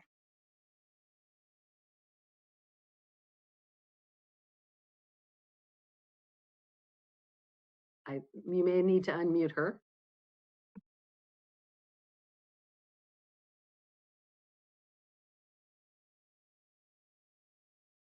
Good morning. Can you hear me okay? We sure can. Thank you, Brooke. Thank you. Yeah, that's a great question, Director. So we are, as Lisa stated, early on in the development of what this can mean and look like. And we can certainly take publicly available data today, similar to what you might recall in SD2, where we can narrow in and hone in on qualified census tract areas that really start to tell a story on a more local level. What's going to be telling and interesting with our work with UNO is the community partners that we will engage with and reach out to, which is in the early stages on how cities and counties may be able to show up in this and provide what would traditionally be less publicly available data and see how we can best work together. And so we've got quite a few teams around OPPD right now thinking about what data we may be willing to share to help lead the way in that regard of what data we can contribute to this. And UNO has done some meaningful work and engagement across our territory in different ways. So they have some great ideas that we're excited about as well. They also have peers in other states. There's a great model in North Carolina as an example where they've been able to display this dashboard in a public way to be able to allow the communities to access it. And they have some great success stories with it where they've been able to utilize this for certain grant funding needs and further informing their own economic development strategy. So this is certainly going to be a heavy lift, and we're really excited about being a leading partner on outreach and engagement with our counties and communities across the service territory. Thank you. That sounds like a wonderful opportunity for interested communities to volunteer to participate in that when and if that seems desirable. Thank you. Thank you, Brooke, for that explanation there. So the committee reviewed this report and go ahead, Director Williams. Yeah, thanks very much. There were a couple of references to powering the future to 2050. About 2 slides back, there was even a graphic there. I'm familiar with that from some internal discussion and meetings. Do we have a public presentation of the entire vision that we're aligning some of our other strategic directive work toward, or what is the anticipated next steps for making that information available for the broader public? It's a great question, Director Williams. We have started our outreach to many of the leaders on powering the future, just to socialize it a little bit more, and then we will be rolling that out to the rest of the public. But we just have had quite a bit going on with the other outreach that we've been doing. So we wanted to make sure there wasn't any fatigue in terms of our outreach so that we can stay focused. My colleague Scott Foch, anything that you'd like to add? Thank you, Lisa Olson. I think that you did a great job. That's exactly right. We're in the process right now of going out and having conversation with various community leaders, and we will be making the vision fully available to the public in the near term. Can I follow up on this conversation? Yeah, go ahead. Yeah, so I see that many elements of that document are included in the corporate operating plan that we'll be seeing here in just a few minutes. So I guess all I'm curious about is I do appreciate the work and the effort that's going into making sure that everybody knows what's going on. Is there some room in there where there might be some changes from what we've published in the corporate operating plan and what eventually gets published? Help me with understanding of the process and ultimate outcome. Jeff Bishop, would you like to answer that? Even though we haven't done the corporate operating plan until later this afternoon, it's just. Yeah, no, I think great question. As it relates to the COP, we'll be presenting that, taking feedback. Obviously, we'll touch base on the intersects with Power of the Future 2050 relative to any modifications that we would need to do to the document or questions that would come out of that. We'd be happy to, we'll bring those in and then provide feedback on those in the December sessions related to the COP. Is that responsive to your question? It's the same question that Eric asked, I guess, and I was just making sure that all the teams are aligned in what is published and then the expectations for any communication about that. And I think any feedback. That's really what I'm asking. Yeah, any feedback that would come, any modifications to this corporate operating plan, obviously, we will update the documents accordingly. We want to make sure that they reflect what the board approves. So if there's any modifications that need to be done, we will ensure that those are appropriately updated and published. And Director Yoder, we will be utilizing OPPD Community Connect for a feedback mechanism that comes back for the COP so that you'll have that data before you vote. Yeah, and just to make it clear, I'm merely asking about that page or page and a half that's in the COP that refers to the Powering the Future 2050. Okay. Thank you. Director Williams, go ahead and follow up.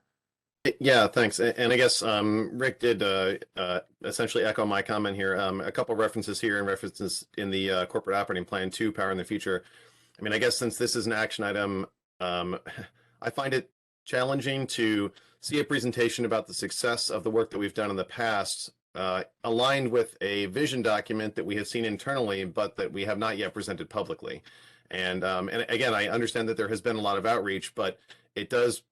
I mean, I do find it challenging to say whether or not we are effectively in compliance with the strategic direction, and if the reference in the presentation of the strategic directive report references a document that is not publicly available yet. And so I guess I appreciate the work that has been done. I am excited about the Power in the Future 2050 vision and having that publicly available. But as part of a presentation for an action item, I'm not sure how to review and evaluate whether or not being aligned with something that has not been publicly presented matches the intention of the strategic directive. So I know that is a small part of the overall presentation, but I guess I look forward to the time when that document is available so that when we see presentations here or the COP, which reference alignment with it, we can more clearly determine whether or not that has been successfully achieved. Thanks. Yeah. Thank you for that, Director Williams. And you're correct. We referenced it, but it was a small portion of the deliverables for SD 11. So as far as meeting the intent of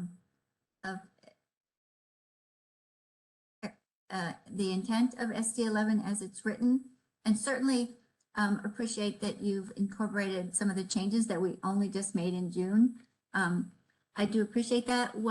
There's one thing that we added in June that I'm not seeing in this, which I'm expecting that we'll see next year, is some kind of reference to the sustainability issues that have to go along with economic development, and how our work is really focusing on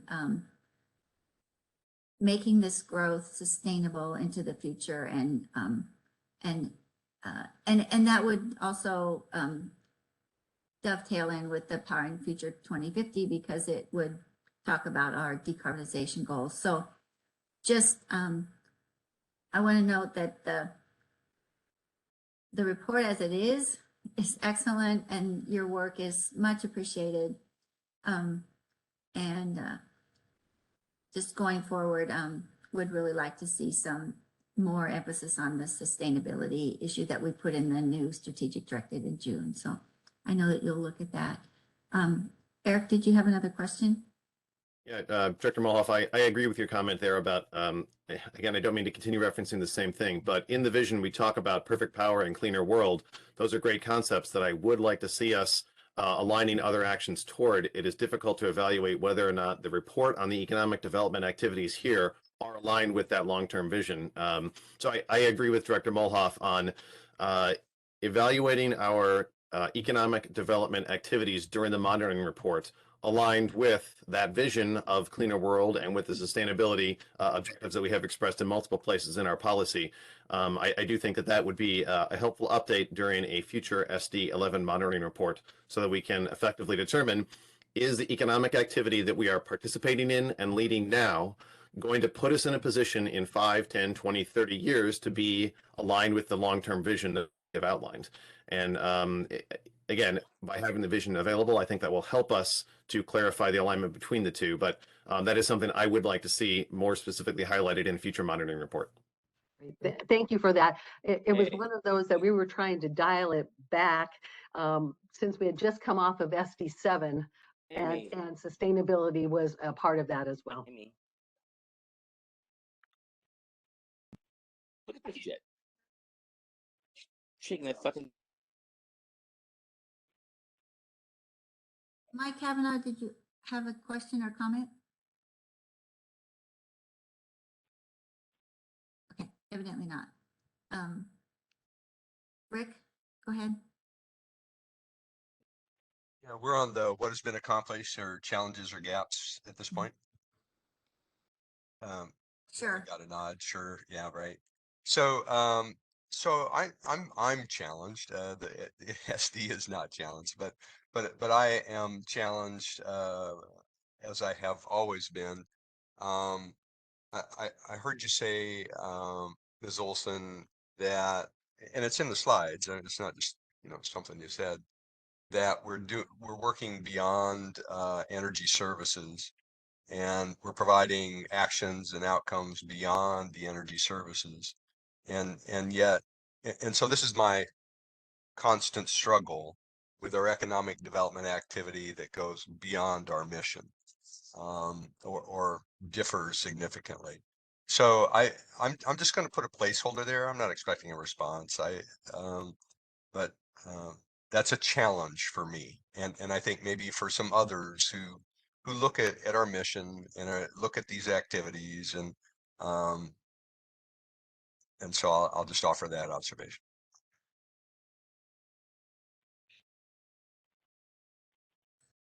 Okay, thank you for that, Rick. And I know, Craig, when we did the changes in SD11, you had some concerns. Is there anything you wanted to say specifically related to that for our work going forward? Not, well, I was gonna say not really, and then talk more. I just have a counter view to Rick, honestly, and I view our work in this space very expansively as community development rather than just limited to economic development. So I don't know that it's necessarily a challenge per se or anything that we need to get into. I appreciate the report. I think it's wonderfully done and aligns with strategic directive, monitor report. I think they match up really well. So no, I'm extensive work in this space. We are one of the best, and there's no denying that. So I think the report's well done, and I'm happy with the SD as it's written. All right, thank you. And with that, Ms. Olson and your team, thank you very much. And I think that PI committee is complete. Director Bogner. All right, thank you. Okay, we're going to break for lunch at this point. Let's come back we'll take half an hour. Let's come back at 12:15, and we will carry on with the Finance Committee at that point. Thank you.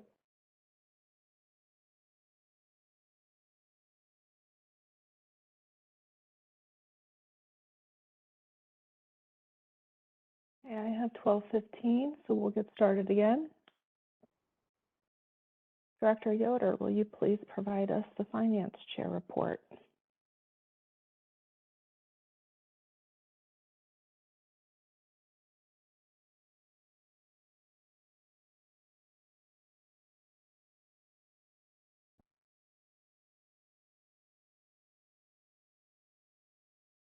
Sorry, Director Yoder, we can't hear you.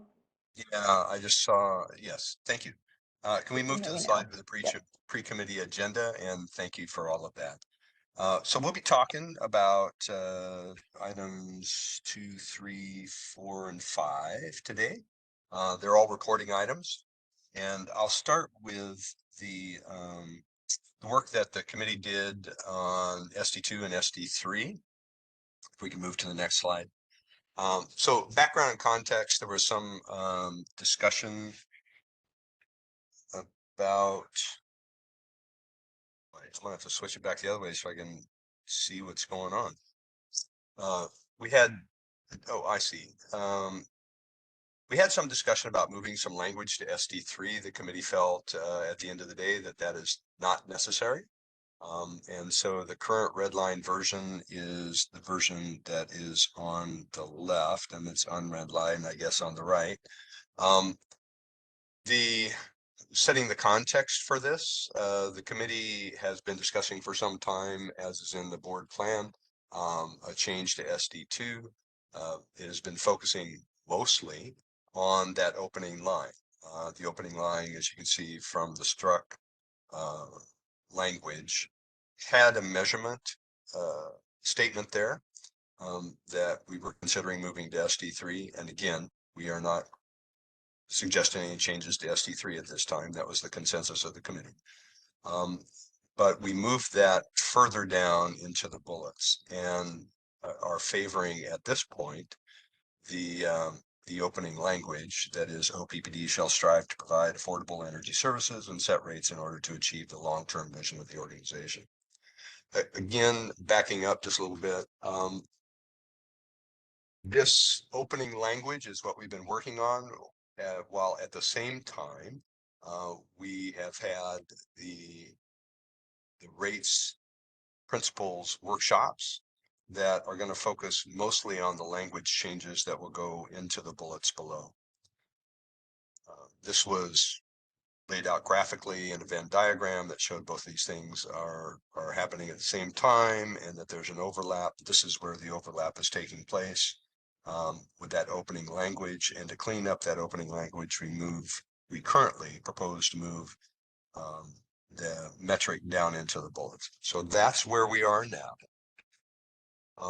And I think help me here, Scott, Mr. Foch, with process, I think the idea at this point is to have some discussion about what first the committee thinks about this, to echo what I'm hoping is concurrence with this version, and then ask other board members their view of this, and then move forward into public comment and acceptance of this, depending on the conversation we have today, in December. Does that sound, process-wise, does that sound right to you, Mr. Foch? Director Yoder, yes, that is correct. Thank you. Okay, thank you. Finance committee members, this has been a long effort. Everybody, I definitely want to thank everybody for all the time that they've put into this. And if you would like to speak to language here, I'd sure welcome that at this point.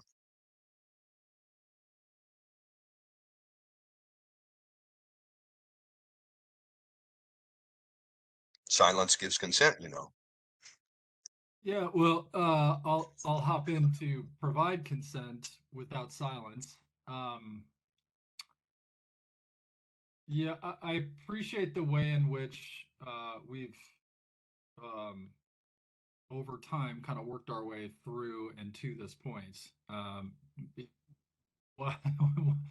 It wasn't without some sort of hand-wringing trying to figure out exactly what made the most sense and which strategic directives. And in particular, I'll point to that final bullet with respect to that 10% below, determining our peers and what we were going to compare that 10% to was one of the biggest challenges. So I'm thankful that we've arrived at something that both the committee is comfortable with and and as Director Spurgeon really hit on during our committee meeting, and I don't want to speak for you, Director Spurgeon, but wanting to make sure that the staff is also comfortable with this as well was something that was really, really critical. We wanted to make sure that there was alignment. So I think it's a good improvement from where we were, and I'm anxious to get the perspective and see what questions the other directors have.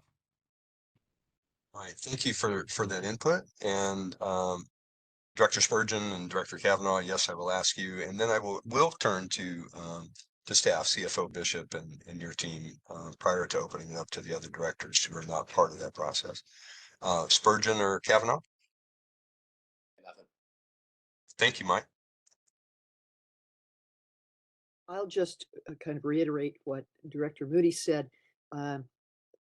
Coming up with an opening statement that seemed to speak well for the purpose of the rates was important, and it was important to keep that directional last bullet in there, and I just find it very helpful for it to just be part of the bullets underneath. As a newer board member, I found it was like, look over there while we're doing work over here. So it puts it in the proper context for us, I think. So I really think we got a good start for the rest of the work on this SD. Thank you. Thank you very much, directors and members, director members of the Finance Committee, and CFO Bishop. You or members of your team care to comment on this as well? Yeah, thank you, Director Yoder. Appreciate all the work and effort that's gone into this. We've put quite a bit of time. I do agree with the change in the benchmark, the percentage from 20 to 10%. I think that's much more appropriate and sets an achievable goal for us, something to shoot for. Relative to the revision to the states and the benchmark, I think, again, had proposed this back in the March-April timeframe. It better aligns with the climactic variables that we as a utility experience. Those are very significant to our operations, and so I think, again, that aligns well. And then the last point about the timing of the bullets, getting those modified after we go through, complete our work relative to the rates workshop, that seems to be a good path forward as well. So I'm in agreement. Thank you, sir. I appreciate it. Director Bogner, I see you have a hand up. Thank you. I was just going to offer my support of the bullet point changing basically from the entire West North Central region to those 7 states, as CFO Bishop highlighted. It's climatic comparisons are important. So removing North Dakota, Minnesota, and probably Wisconsin from our data set makes a lot of sense. And I think that's been something that we've struggled with over the years. I know that a few years ago on SD2, we did start reporting out in the monitoring report by category. So residential versus commercial versus industrial, from a how do we compare to those 7 states. I don't see any language related to those 3 individually at this point. So is the intention to still maybe report out in a monitoring report broken up by that, but the directional average, or the directional average would still be a composite number, aggregate of those 3 categories? So I'll let CFO Bishop respond to that. Yeah, no, great question, Director Bogner. We would still plan to proceed forward with the reporting format we've used in the past. So we would disaggregate the average down to the customer class level, so residential, commercial, industrial, but then report up at the aggregate level. So you'll see both. That's helpful. Thank you. Thank you very much. Which has been the practice. Very good. Thank you for the question. Other questions or comments from other directors? Yeah, No. so just I wanted to commend you for adjusting to a 10% below instead of 20% below. I think the race to the bottom in rates doesn't necessarily reflect the quality that our customers expect, the reliability and resilience, the investments that we have to make in both transmission and generation. I think a 10% below is more reasonable than a 20% below, just because it allows us to make those capital investments that we need to make and ensure reliability and resilience in the future. So I am supportive of that change. Thank you.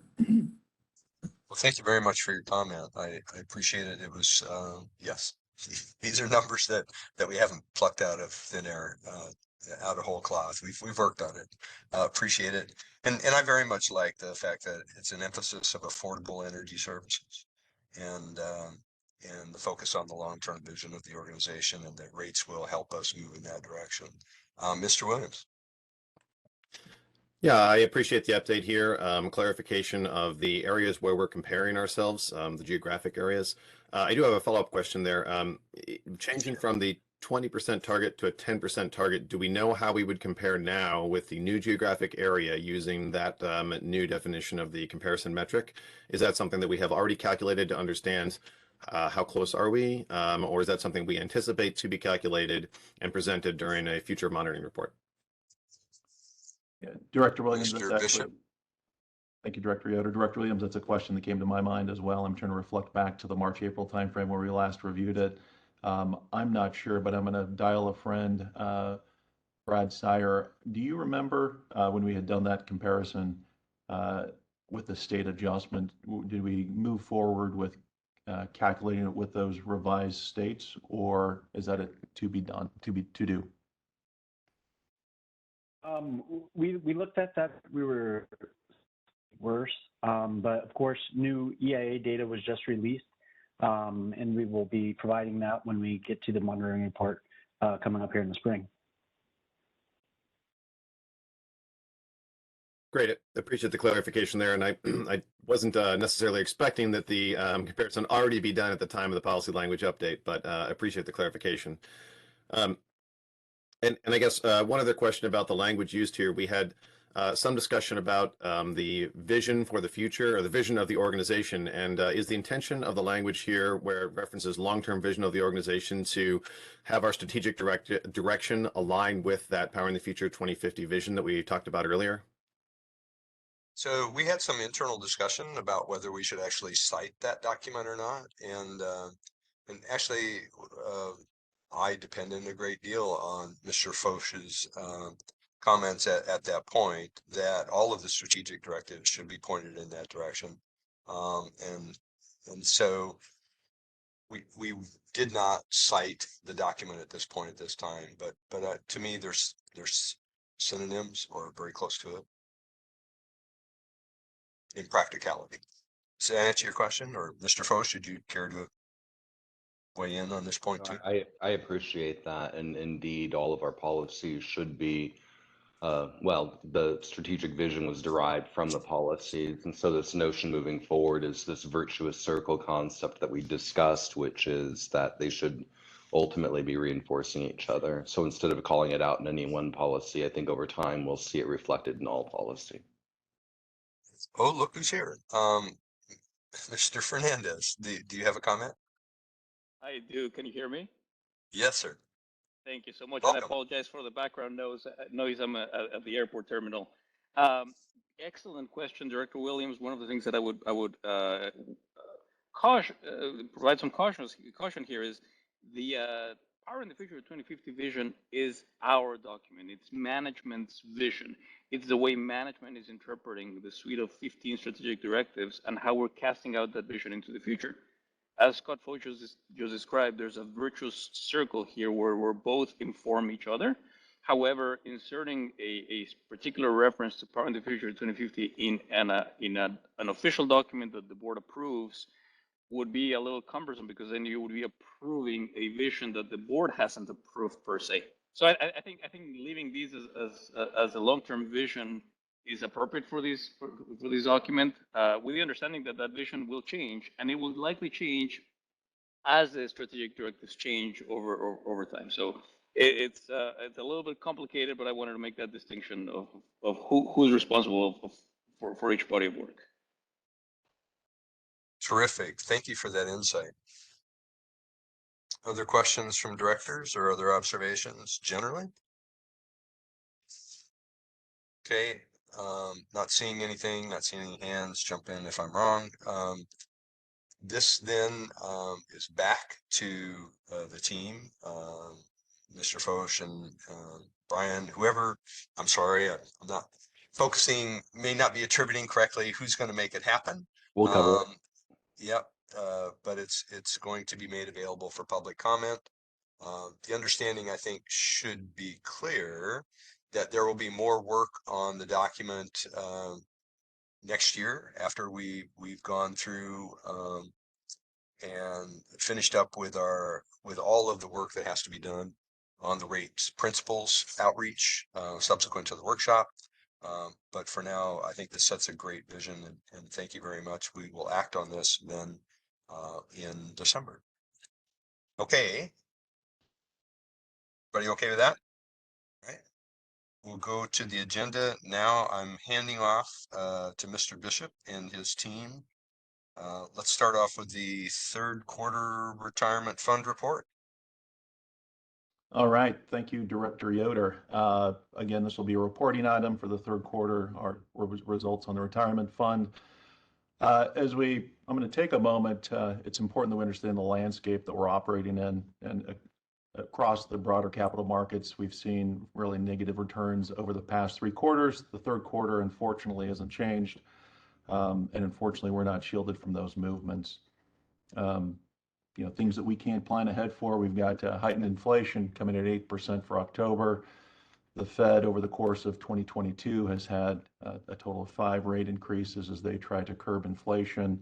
Notably, we also had 2 of those rate increases at 75 basis points each in the third quarter, 1 in the fourth quarter, and we're expecting another one here in December as well. So difficult capital markets. You're seeing, the war in Ukraine is lasting longer than expected. And again, just this focus on tighter monetary policy continues to be a focus. So not surprising, we've experienced unfavorable results for the third quarter. This is going to be a bit of the same, almost like Groundhog's Day. As we look at Q4, September 30th through November 14th, we've seen a rally. So up almost 16% is the Dow, 4,800 points. Year to date at 8.3% negative. So we've seen some improvement, but we don't know where it's going to end at the end of the year. And again, I provided a similar update for you back in Q2 when I said, hey, in July and August, we'd seen an improvement. So one thing we can continue to, I think, expect is volatility and some uncertainty in this area. I wanted to go through in a little bit more detail when we look at the results again. As we look at the planned fund, the portfolio dropped from about 1.1 billion to 1 billion. If we look at the activity that transpired throughout the quarter, employee contributions totaled 4.7 million. OPPD contributions to the plan totaled 14.2 billion. Benefit payments going back out, 28.5 million. And then also relative to our investment return, we saw a $51.1 million negative return on our portfolio value. When we look at specifically the investments, domestic equity composites, you can see that they returned a negative 4.4% for the quarter. Growth outperformed value, while small cap slightly outperformed the large cap. International equity fared much worse. The composite returned at negative 9.6%. International stocks fell with ongoing energy crisis over in Europe and recession fears, and emerging markets fell with heightened inflationary pressures, rising interest rates, and decreased external demand. If we switch over from equities into fixed income, at the domestic fixed income composite returned a negative 4.2% with the Federal Reserve increasing rates in July and September. And again, expecting that those will continue on in 2022. And then relative to the global fixed income composite, it returned to negative 5.4% with government yields rising. And again, so those relative to that, negative returns in all of those categories. The one positive category where we did get a return was the real estate composite. It returned 90 basis points or 0.9% for the quarter. So again, it continues to be a rough quarter, similar to what we've experienced for the past two. And then if we continue on and look at specifically how we performed relative to the index, we actually came in favorable. So that's a good outcome. And as we talk about portfolio mix, again, it's in line with our investment policy, 51% equities, 36% fixed income, and 14% alternative investment assets. I do want to take us over to slide 93. So if we could advance forward, we've got the returns, the individual returns there.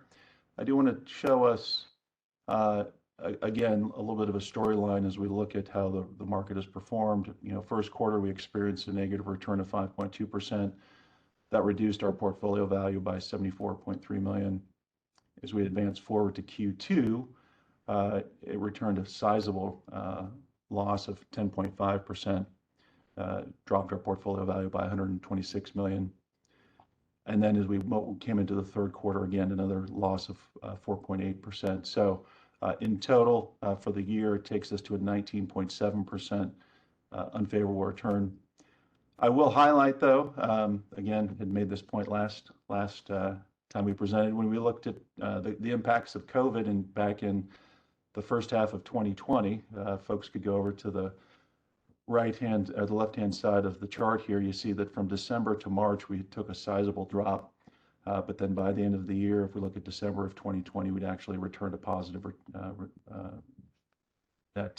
investment return on the portfolio. So optimistic that will happen, but we'll have to see as things proceed forward in the fourth quarter. As it relates to overall our approach, we're very comfortable. We've completed the asset liability study back in 2021, so we feel very comfortable with our portfolio construction, the investment policy that was board approved. We don't have any plans at this point in time to adjust the portfolio strategy. Very comfortable with that, but ultimately would like to see our capital markets turn around, as they will over the course of time. This is a long-range plan. And with that, I will open it up to any questions that Director Yoder or the board have. Thank you. Any questions from the board members? Director Bogner, I see your hand. So on the surface, I don't believe any of our funds were invested in FTX, but if you could elaborate on whether you think the FTX and crypto collapse will have any sort of repercussions for our retirement fund, we'd like to hear that. That's a great question, and a topic that's obviously top of mind for folks recently with FTX effectively going bankrupt. There's a number of funds within FTX that folks are looking to make sure that they're fully accounted for. At this point in time, I'm not anticipating that that'll impact our portfolio or the broader market. I think when we report out next quarter, we'll have a much better idea of how the cryptocurrency market has impacted the broader capital market. I would hope that with the decline in crypto, might there be a return to your more traditional equities for folks that are pulling their money out of crypto. That might be a benefit, but again, I think we'll need to have a little bit more time underneath us before we can tell. But that's definitely an item that's top of mind, and I will. John Thurber, any thoughts that you've got on the impacts of the crypto decline, the collapse of FTX? Thank you, CFO Bishop.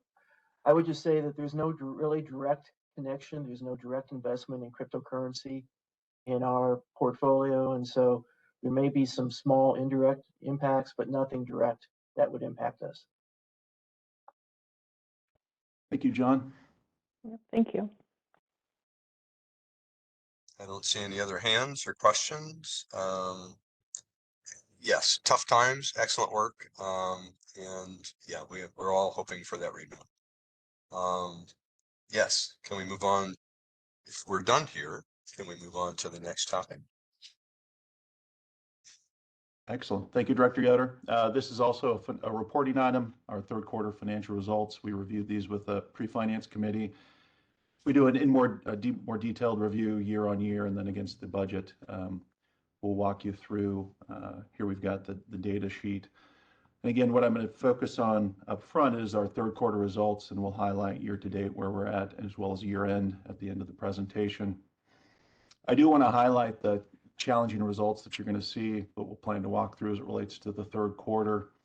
I'm going to focus this down at the operating income level and the net income level. And again, we'll go through that in more detail here as we walk through the dashboard.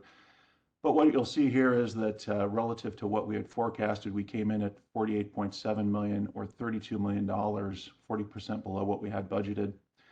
And what's really driving that is higher operating costs due to higher purchase power. As folks will remember, we had the Arbor line derailment, which impacted our ability to generate, and we also then had the NC2 exciter ring outage. And so both of those really had an impact of reducing our ability to generate, increasing our purchase power expense, driving the largest portion of the variance from an operating income perspective. We did see some higher retail revenues, and again, I'll talk about that in a little bit more detail here as we get into the dashboard. And again, this is an item that we'd highlighted when we last reported out during the Q2 financial forecast. It highlighted that this would be an issue. So that came to fruition as it relates to how it's being presented in this report. As we get down to the net income level, again, you'll see there that we came in at $19.5 million or $56.2 million unfavorable to our budget, so 74% below our budget. And that really causes a person to pause for a moment. And what we see there is, again, you've got the operating income loss of $32 million, plus we have the unfavorable mark to market on our investment portfolio of $21.4 million. And so that's really what's decreasing the net income results compared to operating income. And we'll talk again about that in more detail here in a moment. Before we jump into the dashboard, I do want to highlight, as we get done with Q3, I think that we weathered the storm operationally. We've continued to see the decline in capital markets. And so again, both of those weighed down on us financially. I do want to highlight, though, that the fantastic work that our people did in terms of getting our units back online and minimizing the financial impacts that came as a result of those unplanned events. People are incredibly talented, thinking outside of the box and trying to make sure that we could return our units as quickly as possible. So I thank all of our people in operations and fuels for that work. If we jump into the third quarter, let's go to the dashboard.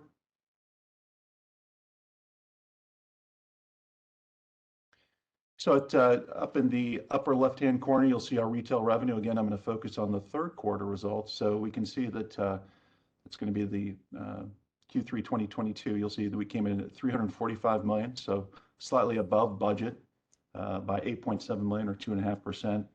And really what we experienced there was for the months of August and September, much warmer weather. Folks will remember that, especially on days like today. Our cooling degree days were up respectively 7.2% and 10.6% above average. Again, that's what's driving our increased revenues at the retail level. If we go down to the next slide, you'll see that we've got next chart, excuse me, we've got off-system revenues, and you'll notice a very large increase above budget. So off-system sales came in at $73.3 million or $43 million better than budget, 142%. And really what we saw there was off-system sales during the quarter on a volumetric basis were down because of the NC2 outage, but as a result of prices, so volumes down, but prices up. And you're going to see that both, as I explained, the financial results here within the third quarter report, but also as we get into the COP. But the elevated prices are what really caused us to outperform our off-system sales. And just as a point of reference, when we look at our on-peak prices, we assumed those would come in at a budget level of $29 per megawatt. They came in at $87 per megawatt during the third quarter. So again, sizable increase in on-peak, Off-peak was at budgeted at $20 and came in at $46 per megawatt hour in actuals. Again, so lower volumes, but higher prices really pushed that up. And as we move on to our fuel and purchase power, they came in at 188.9 million, which was over budget by 85 million or 82%. And what we saw there was both our quarterly purchase power volume and prices were above budget. I had just walked through the pricing component of that. As we look at the fact that we weren't able to generate as anticipated from Nebraska City Station, we did see an increase in the need for purchased power. And so again, that's both from a volume and price perspective, what drove up our purchase power. On our quarterly fuel expenditures, they exceeded budget primarily due to increased gas burns and higher prices that we saw at Sarpy County and Cass County facilities. Again, overall commodity prices have been elevated. We had originally budgeted those units at $3 per MMBTU when actuals actually came in at $8. So again, we're seeing those commodity prices impact our results. As we move on to our O&M expense, which is up in the upper right-hand corner, you'll see that, again, this does not include the purchased power fuel, which we had just gone through. For the quarter, O&M came in at 102 million, which was under budget by about 3% or $3 million. And that's due to lower production expenses. We had also had lower labor costs as a result of the vacancies and lower than expected benefit cost expenditures. Next, I'm going to move us down to the bottom of the slide here, where we've got other income and other expense. And I'm going to net those two together. And as a result, when you look at our Q3 results, we came in at 108 million, which is $26 million unfavorable to budget for the third quarter. And really the storyline here, as I'd highlighted before, sits in our other income. Other income is largely devised of investment income, and we had budgeted $29 million in other income during the quarter, but it came in unfavorable to the tune of $26 million. The primary driver of that, again, is our negative mark-to-market loss of $21 million. And again, from our perspective, we typically hold our investments to maturity, so those losses will not be realized. They don't impact our debt service coverage. It is a requirement that we have from a financial reporting perspective, but it does tend to distort the financial results. But I did want to take a moment and make sure that we're providing more clarity around what's causing those numbers to behave the way they are. Other expenses came in line with budget, and again, those are very easy to budget items: interest payments, depreciation, decommissioning, pilot. So that's we don't see a lot of volatility in our other expense line item. If we move on down to the next slide, please. So again, where does this put us from an operating income perspective? For the third quarter, as I'd highlighted, we came in under at 48.7 million or $32 million unfavorable to budget. Again, majority of that is the Arbor line and unplanned outage at NC2. From a year-to-date perspective, it's an interesting story to tell. You'll see that we came in at 81.6 million or $20.8 million below budget. And the storyline there is you can see that we were operating income was positive through Q2, about $11.8 million if we look at the aggregation of Q1 and Q2. But then we had the unfavorable results come through in Q3 of $32 million, a $32 million loss. And that's really what's carried us through in terms of our year-to-date operating income results. Moving on down to net income. When we look at that, again, we've talked through the fact that we continue to have the negative operating income results, as I just highlighted. And then as we move on to, so coming in for the quarter at 19.5 million, which was 56.2 below budget. Again, as we then advance forward to the year end, you'll see here that we're actually at an operating loss of $100,000. So that should grab folks' attention. That's $71 million below what we had budgeted. And when we look at that and we pull it apart and we see that the negative mark to market is $69 million. So if you pull off the mark to market and remove that, you'll see that we're actually $2 million unfavorable to budget, which, from my perspective, I'm very comfortable with. Again, the mark to market does not impact our critical metrics in terms of debt service coverage, days cash on hand. Again, it's just a reporting item that we're required to reflect. But as a result of the market movements that we've seen, you can see how those have come through our financial results. And again, a lot of moving parts, a lot of material moving parts, but hopefully that provides some clarity around what's going on within our financial picture as it relates to not only Q3, but year to date. As we move on to our cash balance, we ended the quarter with $360 million, or $209 million below our budgeted cash position. And folks will remember that the cash at the end of the quarter was significantly below budget because we planned to have a bond issuance in the budget originally back in June, which would increase our cash position. The bond issuance was completed with proceeds received in the first week of the fourth quarter, so October.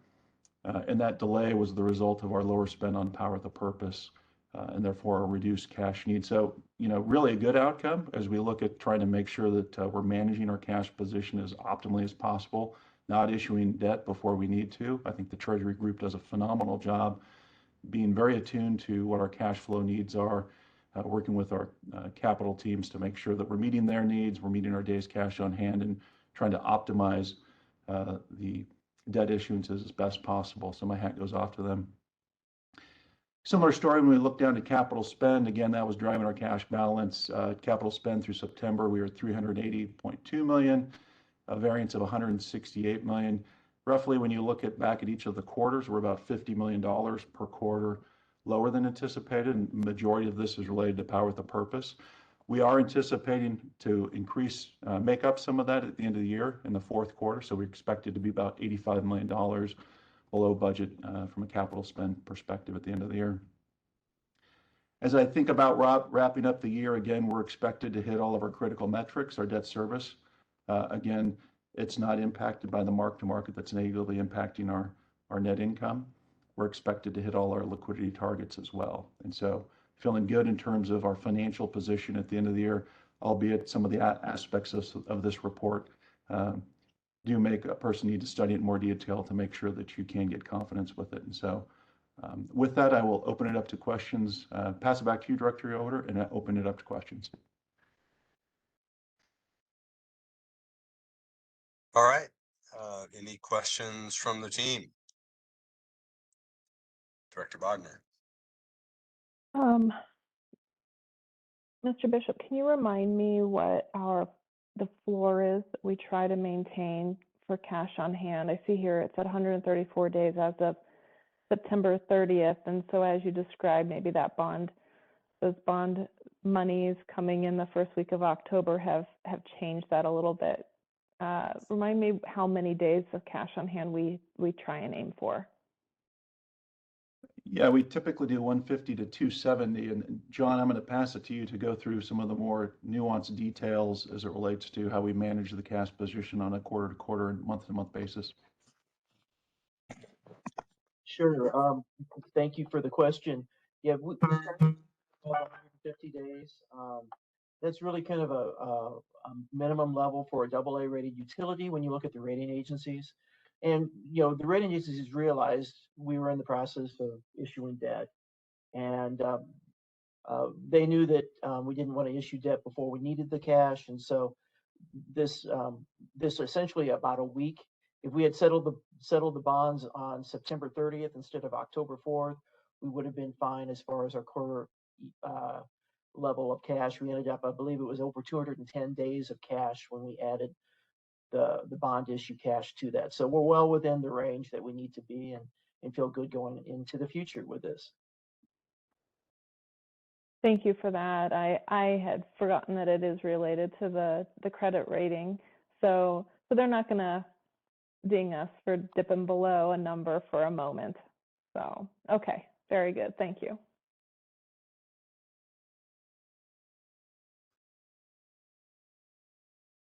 Any other questions? Yep. Oh, thank you, Mr. Mayor. Yeah, sure, no problem. Jeff, the it's not even read between the lines, but the clarity for why we're below budget, you know, I zero in on operating income and net income pretty quickly, is the mark to market, as you pointed out. And part of what I sometimes think about is making sure that what we're putting out into the public has the ability to sort of stand alone. And so I just find myself thinking, like, is there, and this is just a thought for the future perhaps, and somebody much smarter than I can figure this out, but is there a way to depict the dashed line or whatever it might be, kind of what, like taking that into account? Because, you know, if I were a customer owner and I grabbed this and I started looking at it, I would naturally have concerns, right? But once we are able to sort of educate people and allay those concerns and describe what's going on, I think it's super helpful. So again, I don't have any concerns necessarily, but this conversation and the education that you provide us in helping us understand what's really going on is extraordinarily helpful. And I want to make sure we have the ability to allow our customer owners to see that as well without drawing conclusions based on incomplete data. Appreciate the comment. And I think as it relates to, you know, obviously from my perspective, I'd love to pull the mark to market out of the report because it tends to obscure the results, but we're required to report the way we are relative to, you know, our accounting and financial requirements. So, you know, I think with that, I really appreciate your comment, making sure that we call these things out appropriately. Can we add additional depictions relative to net income and or in the highlights, make it uber clear for folks that what is driving that and why it does not cause us concern. We will take that, Director Moody, and work to incorporate that as well. The team's been working on that, and they've continued to refine our reporting, but we will do a better job of that because again, it should be really clear to if a person's able to pick it up off a public site. We want to make sure that they're not drawing the incorrect conclusions, which they potentially could. Yep, and I'm but one board member, so take it or leave it. That's just a quick thought that I had. Thank Well, you. you may get an echoing comment. CEO Fernandez, did you have something to add here? I do. Thank you, Director Moody. Great question. Just as in a way of providing a little historic context, and I appreciate the need for transparency, and perhaps a glossary of terms would be helpful here. One thing that's very important for us to remember is that these results are unaudited results. They are not official results, and that's one of the reasons why we provide such a high-level graphical depiction of these results, is because these have not been audited. And there is a higher standard of quality control. Once we start putting in all the detailed financials and more explicit depiction of what's happening on the financial side, we reserve that for the year end when we have auditors come by and help us audit and make sure that all the numbers match. These quarterly results and the way we're depicting these in a graphic way was a compromise, if you will, that we arrived a few years ago to say, how can we provide good, transparent information and at the same time not necessarily violate any of the audited financial statement requirements that we have with investors and rating agencies. So just as a way of context here. Thank you for the comment. Director Moody, I see your hand still up. Are you good? You're good. Okay. Any other questions, comments, perspectives? Great work. Appreciate that. And now, the main attraction, the COP. Mr. Bishop, I think it's Mr. Bishop. Yes. All right. Excited to jump into the 2023 COP presentation. You know, as I look at us as a utility, we are in an incredible time from a transformative perspective of where we're going with the organization. So again, just really excited to be able to present this. We'll be looking for board approval in December at the regular board meeting. We will be working to address any questions that come out of this conversation or that transpire before we get into that board meeting. Relative to my goal, I want to make sure that we've conveyed to you the strategy that we've used to develop this plan, the key assumptions that are driving the plan, the financial outcomes, including the rate impact that would be brought forward by the plan, and also key projects that are entailed in the plan. And again, there's the presentation, but then there's also the COP book, which provides quite a bit more detail relative to the underlying assumptions, critical large projects that are being undertaken under the 2023 COP. Before we jump into it, though, I do want to recognize the efforts. Again, we've got the amount of people power that goes into this is unbelievable. Thousands and thousands of hours to make this happen. Again, we've got Brad Sire and his team, the business partners in FP&A that facilitate this, but it goes all across the entire organization, managers as well as subject matter experts that pull this together. Really, it's an 8-month effort. Starts in March. We really focus in and look at our load forecasting work that's done by our corporate planning organization and customer group, as that is the critical business driver for our plan. We then work through the wholesale marketing with corporate planning. Again, that is the most volatile aspect of our business and complex as we think through what the various costs for us to provide power are. With that, we also, I think it's worthwhile to mention the strategic full-day sessions that we had as an ELT team, really making sure as we looked forward, there's always more asks than resources. And so we had a need to really come up with a priority process. We came up with 6 strategic priorities that I'll take a moment just to walk us through. But with that, again, we wanted to make sure that we were delivering on the items that we committed to the board. This does support the Power of the Future 2050 journey that we're on. And the 4 items were this. Priority 1 was resource adequacy, making sure that we've got reliability and adequacy, both from a power supply and a grid perspective, focusing on our Power with a Purpose gas projects. We also have related transmission and distribution projects that support those to support growth and reliability. And then also Power with a Purpose solar. So we've got Platteview, but then also looking for 519 other additional megawatts. And then also completing our Cass County line. As we look at priority number 2, that was really focused in on technology and transformation investment. And again, the key there, and we've talked about this, is to have a strong technology backbone.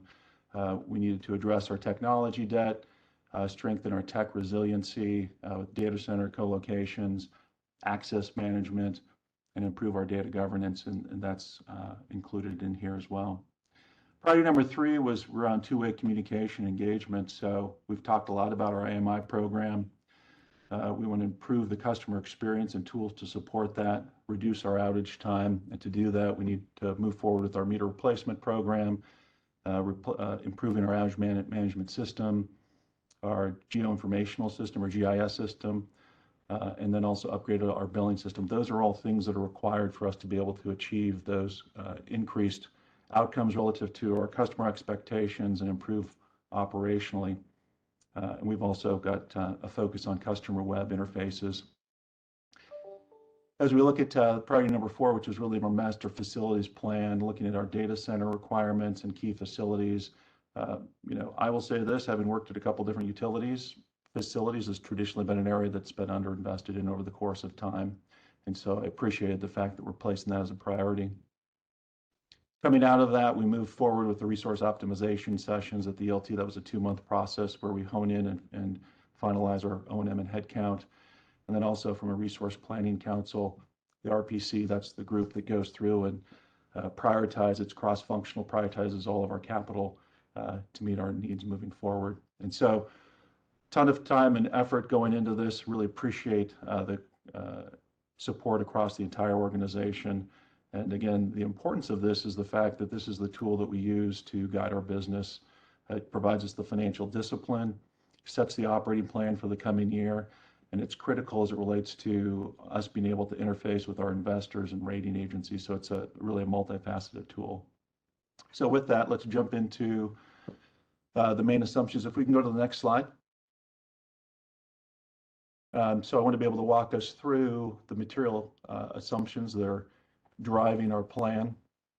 And again, as we look at this, there's a good news right out of the gate as we talk about revenue adjustments. Good news, no general increase. I think that's a comment on the team's focus and financial discipline to keep our rates as affordable as possible in alignment with our mission.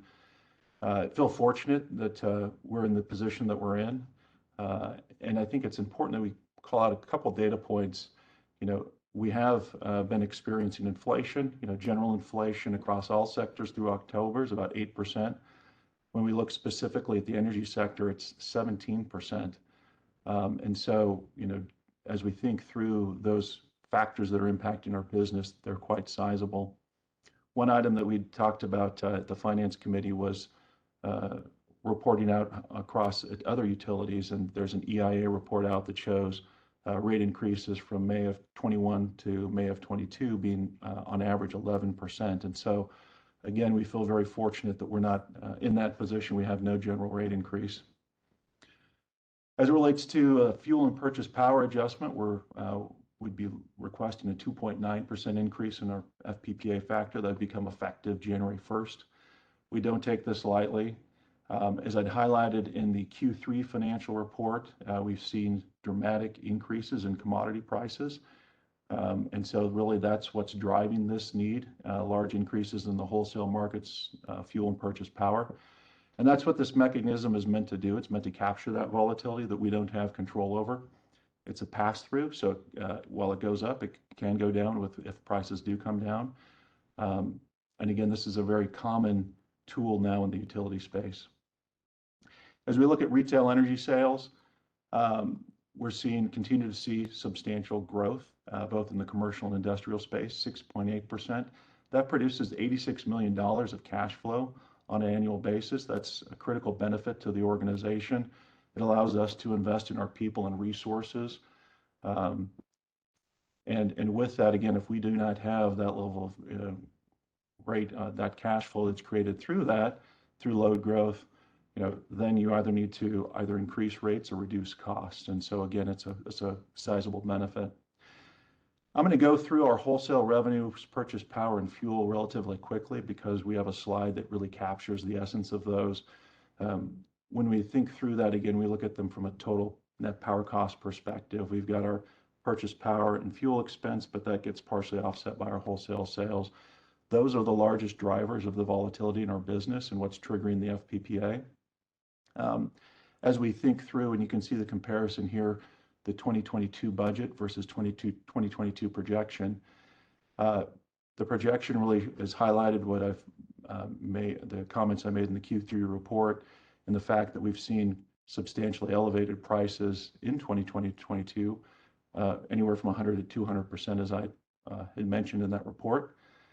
As we think through the 23 projection, again, we've seen when we look at the forward curve that it's come down slightly, but still at an elevated level, and that's what's driving our FPPA, our need for an FPPA adjustment.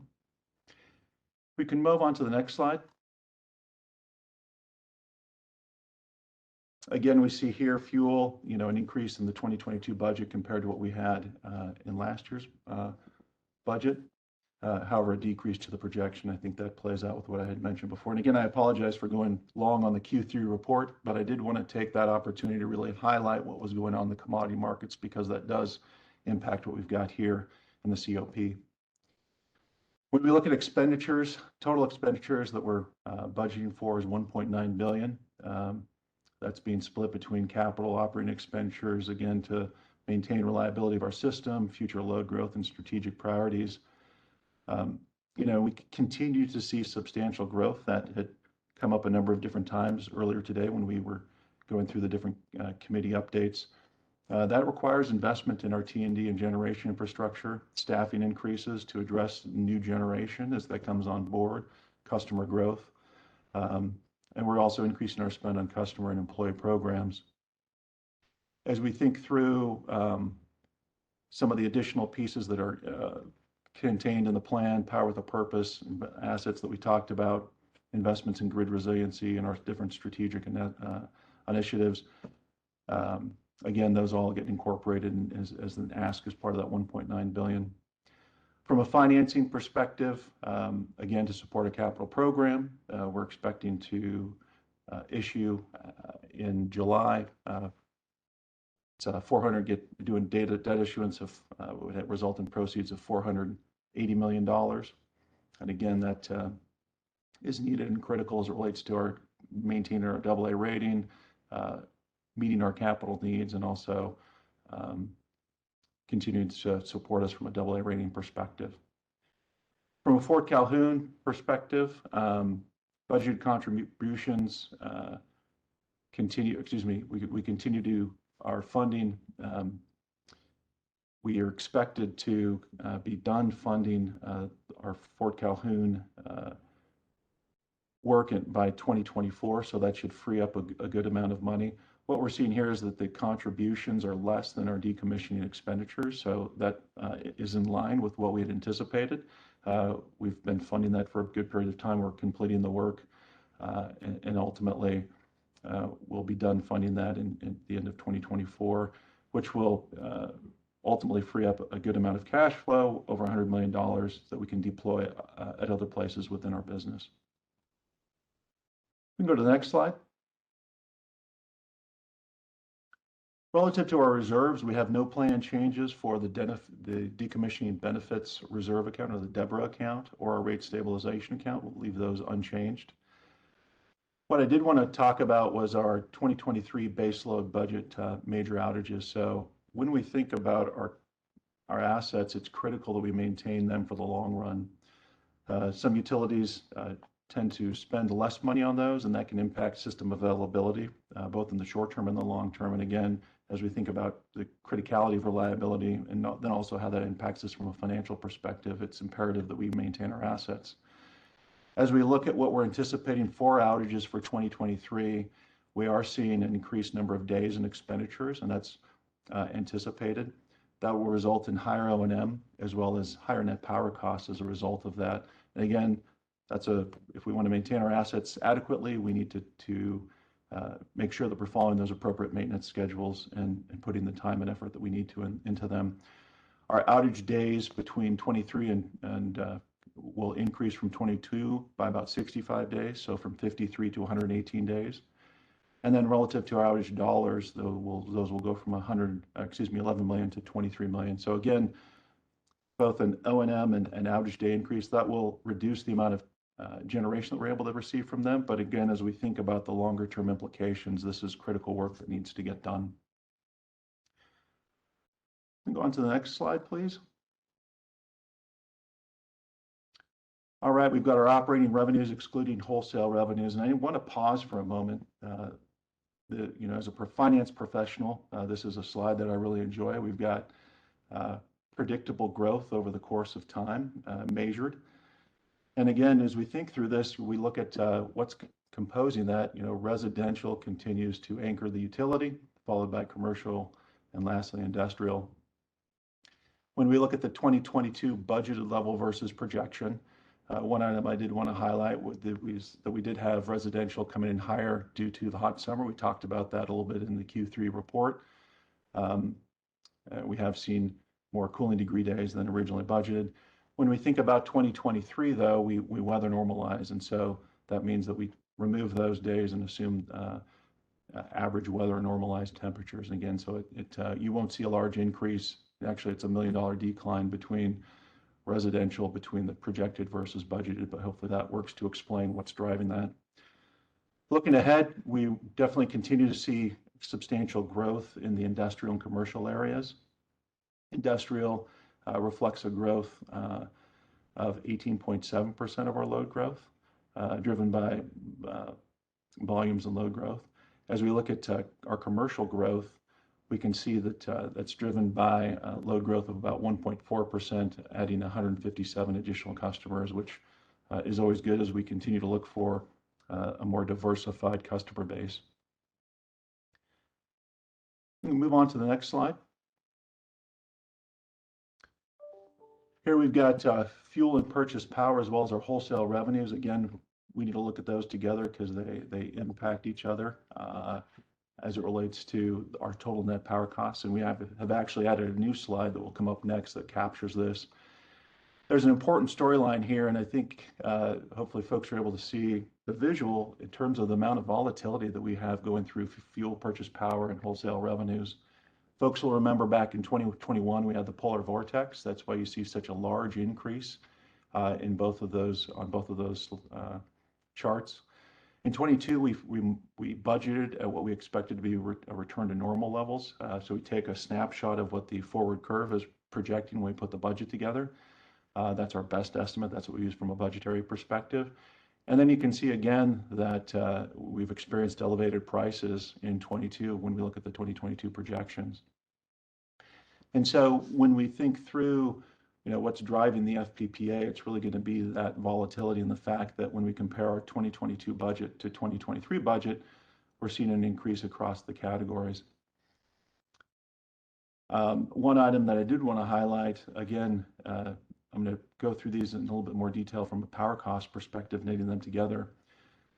When we do look at what we've got budgeted in 2022 versus 2023, natural gas, we see an increase of 121%, going from $2.58 to $5.72. Again, a substantial driver of the FPPA.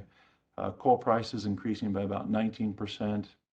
And then as it relates to our on-peak prices for power, those are going up by about 29%, with on-peak pricing being at $36.59 versus $28 in 2022. Similarly, off-peak increasing by 44%,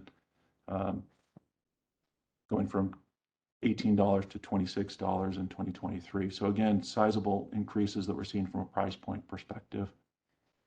You go to the next slide, you'll see what our net power costs are. This is again just a different perspective, looking back over the past 5 years to see where those costs have come in. As we talked about, 21 and 2022 are really kind of those outliers. You do see that the net impact when we look at 2022 budget versus 2023, you can see that we're increasing from a budgetary perspective. And again, that's what's going to be driving our need for a fuel and purchase power adjustment. As we move on to the next slide,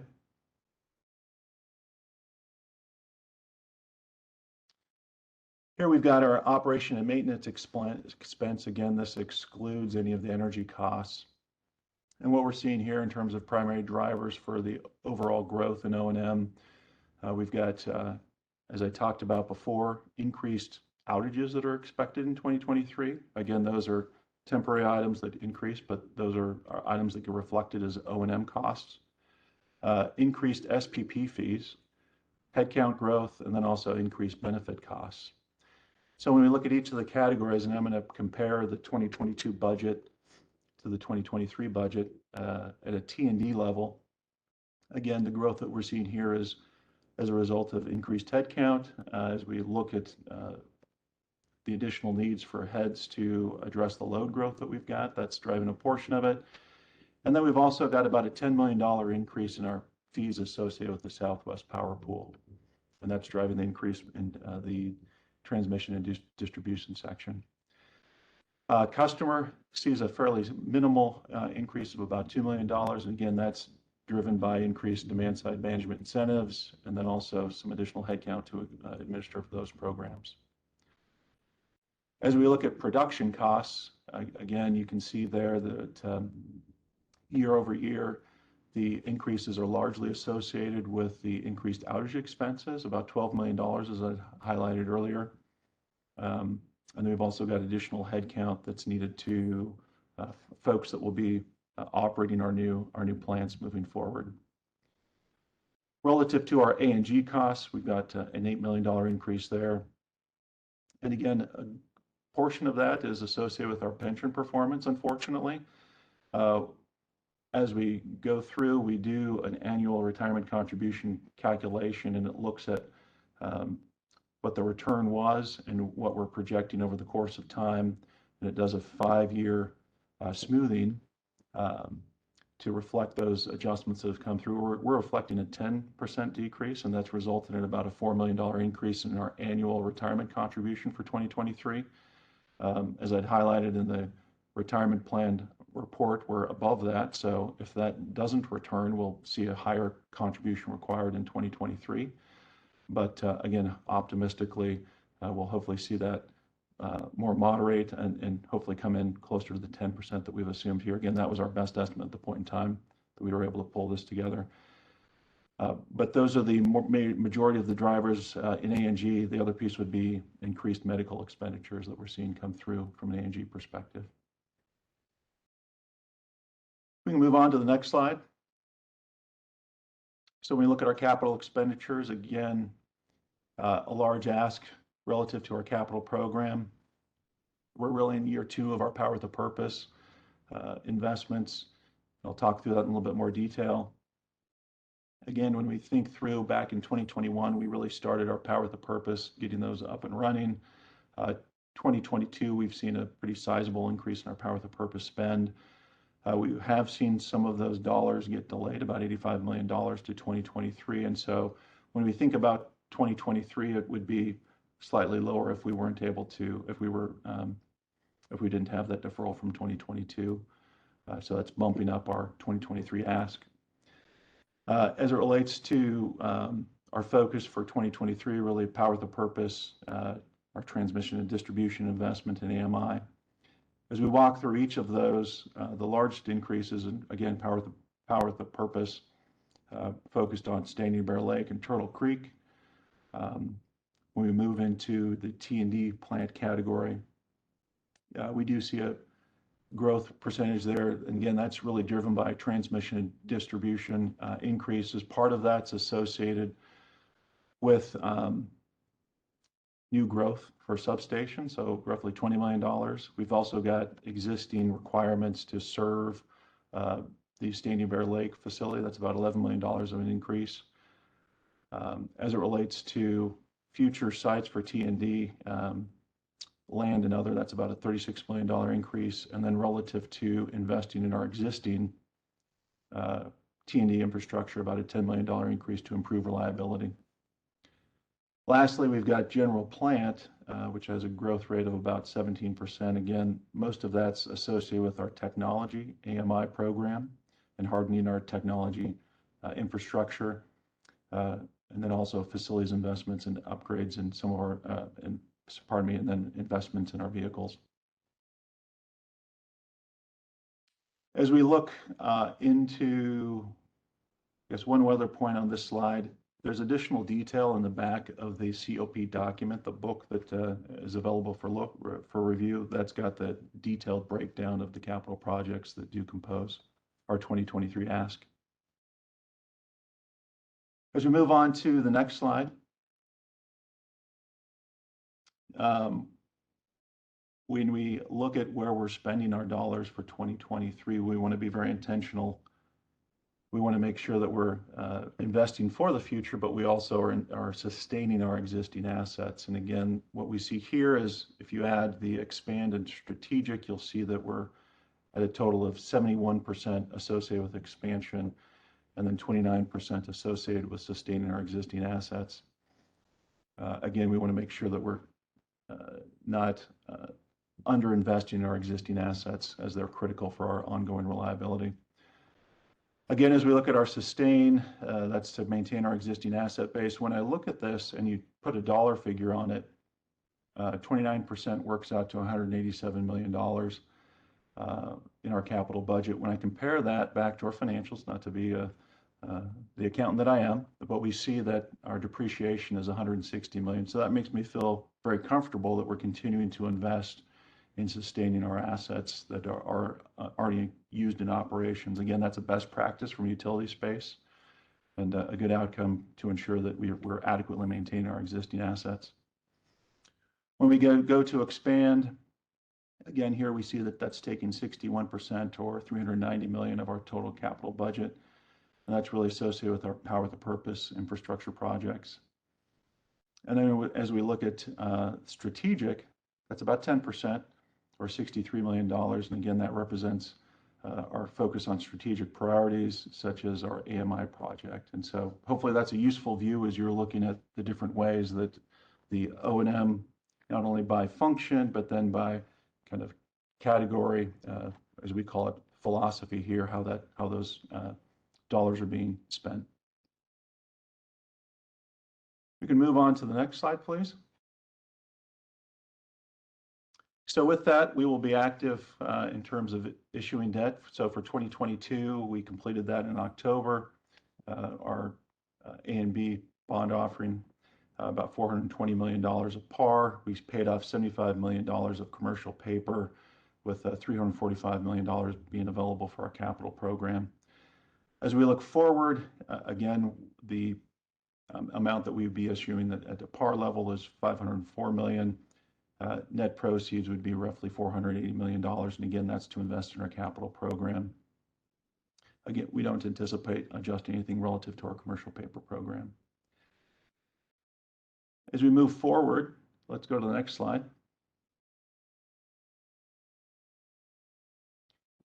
Days cash on hand. Again, liquidity is key for the financial health of our organization. It's a focus with the rating agencies as well. And this dictates when we're doing our debt offerings. We talked about that as part of the Q3 results. And again, as we think through this, we had the question about where we need to be to maintain our AA rating.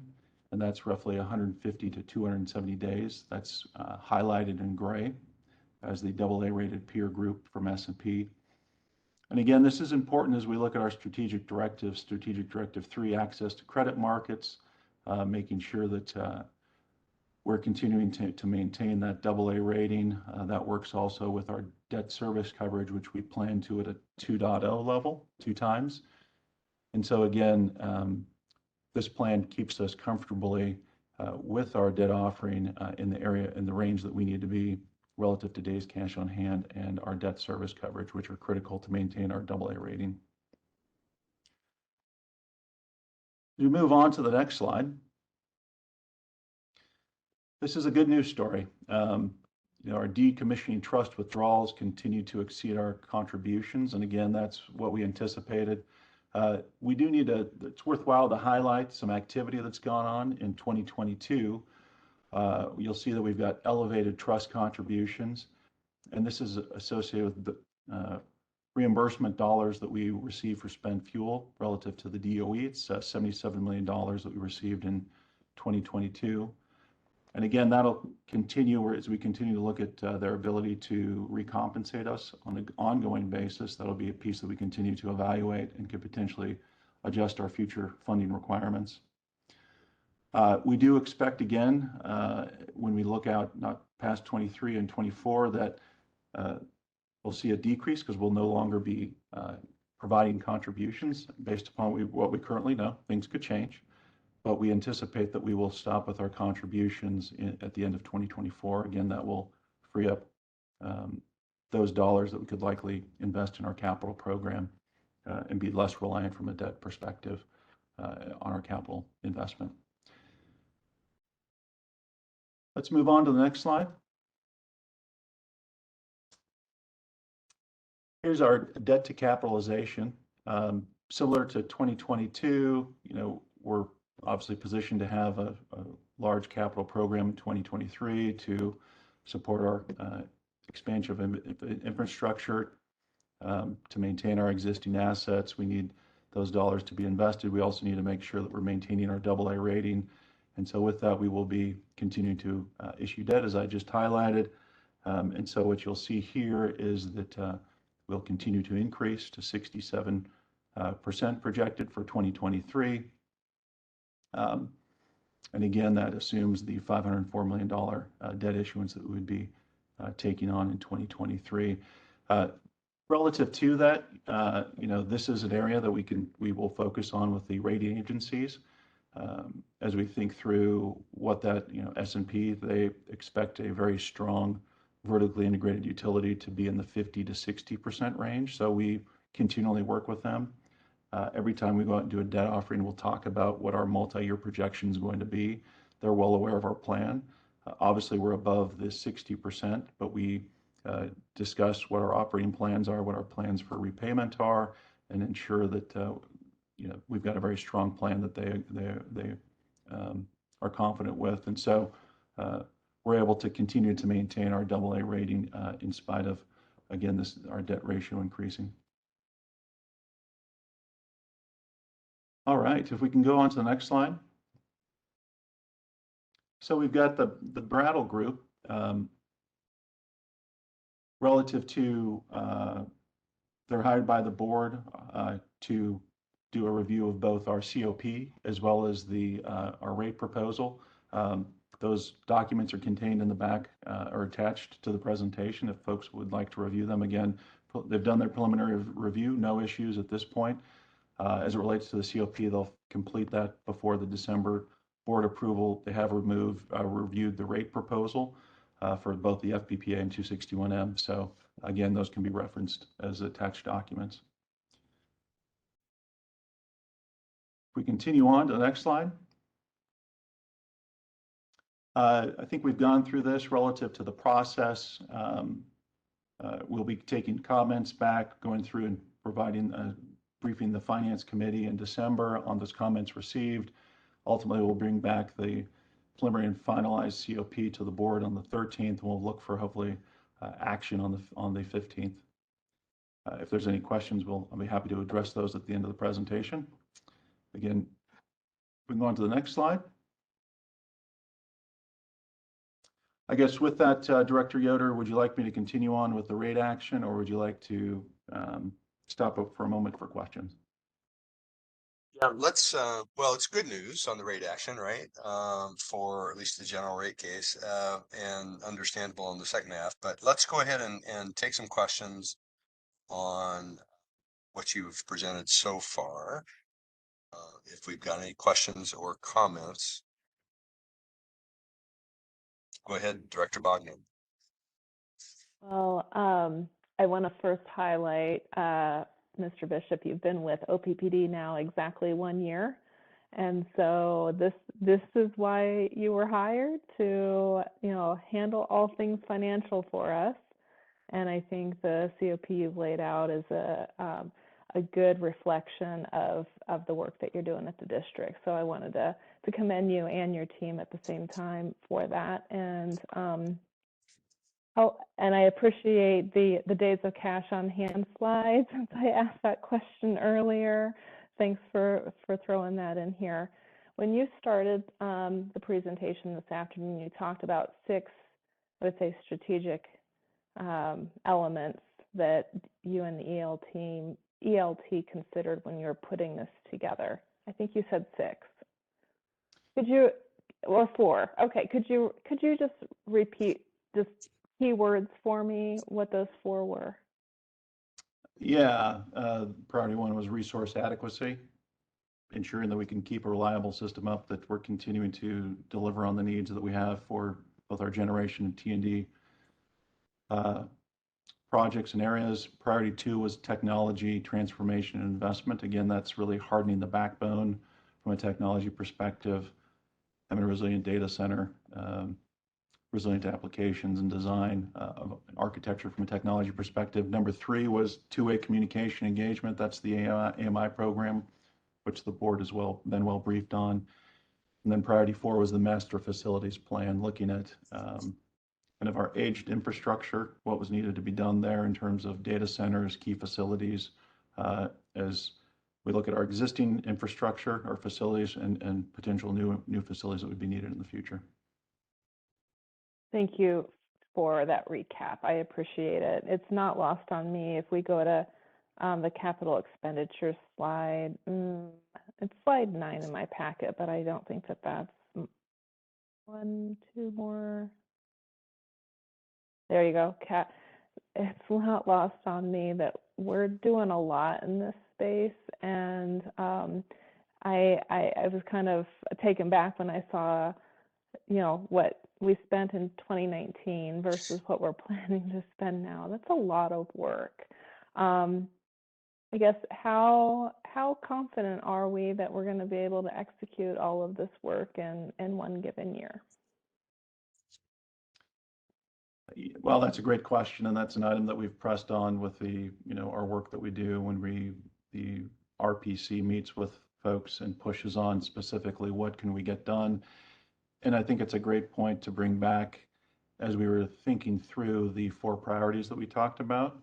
That was one of the major drivers, was recognizing that there's always more interest and projects to get done than we can. And so that was meant to reduce and really focus the organization. There were a lot of items that had come up, and frankly, a lot of difficult conversations that happened with our people, specifically in the technology space, where additional projects wanted to be done, but we said, no, we're focused in on AMI.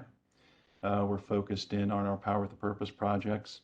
And so I think we've done a great job to try to coalesce and make sure that the organization is focused on that. We spent a substantial amount of time communicating that out across the organization.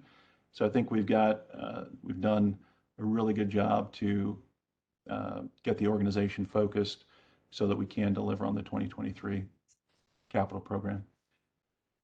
Thank you very much. Pass the mic to Mr. Fernandez. Thank you, Jeff.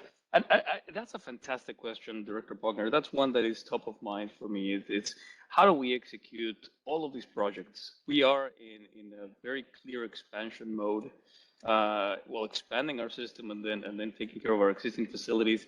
It requires a lot of time and dedication from a lot of people, not only employees, but contractors alike. And this is one where again, the well-being of our employees, achieving work-life balance is top of mind, not only for me, but for the remaining of the executive leadership team. So this is one where, in addition to the supply chain constraints we're seeing across the country, it is our own labor that we have to be very, very careful about how are we deploying those precious resources to make sure that the work gets completed, and at the same time that we're positioning ourselves to continue this work. It is very likely that we will continue to see more expansion in the years to come. So we really have to take care of our people and our supply chain. But thank you for that question. Thank you. I'm complete. Thank you all. Director Moody. Building on that, the facilities master plan, and I apologize if I missed it, but we've got that was a priority. Yep, priority number 4. Can you help me wrap my arms around what that looks like, what we're doing in the next year? I know that that's still perhaps a little bit in process, but maybe just a little bit more light on what that entails and what it could be, will be, might be.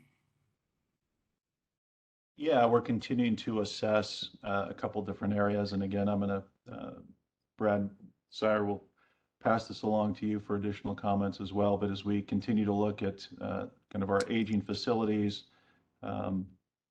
it's really a focus on ensuring that we've got what we need for some of our critical facilities, for example, our data centers, also looking at different locations across the district. And it looks like, Javier, you've got your hand up. Really quick, and this is just maybe a high-level overview. Excellent question, Director Moody, and this is one that we have mentioned in the past, but we really haven't had a chance to dive deeper into the Master Facilities Plan.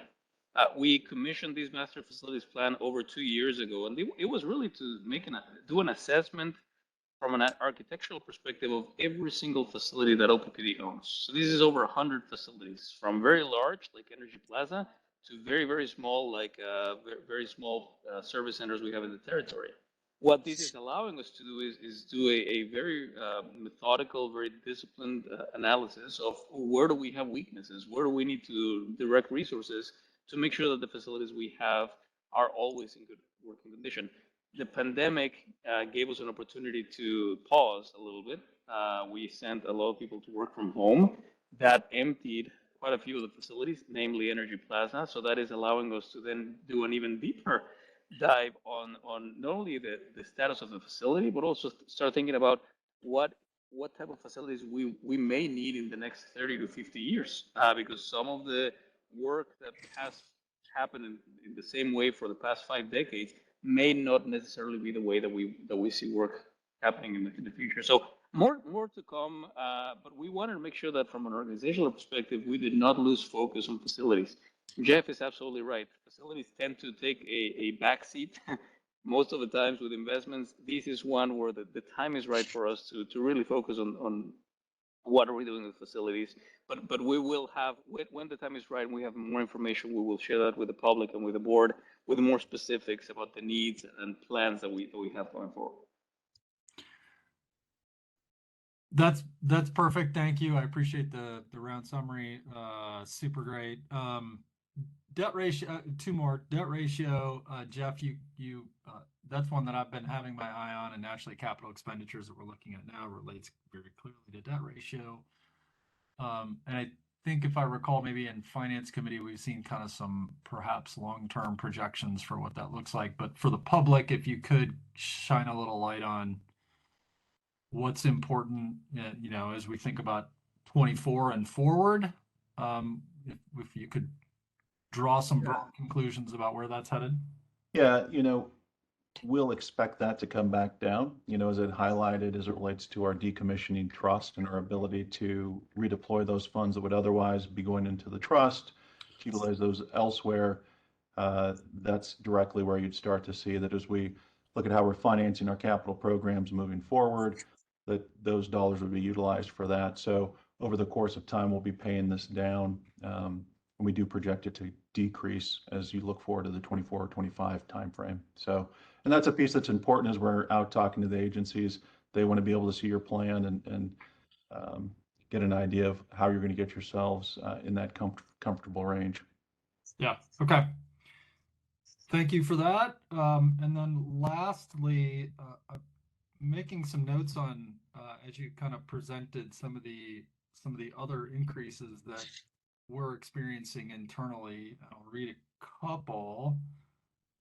Inflation in the energy sector is up 17%. Specifically, I think in the electricity sector, it's up 14%.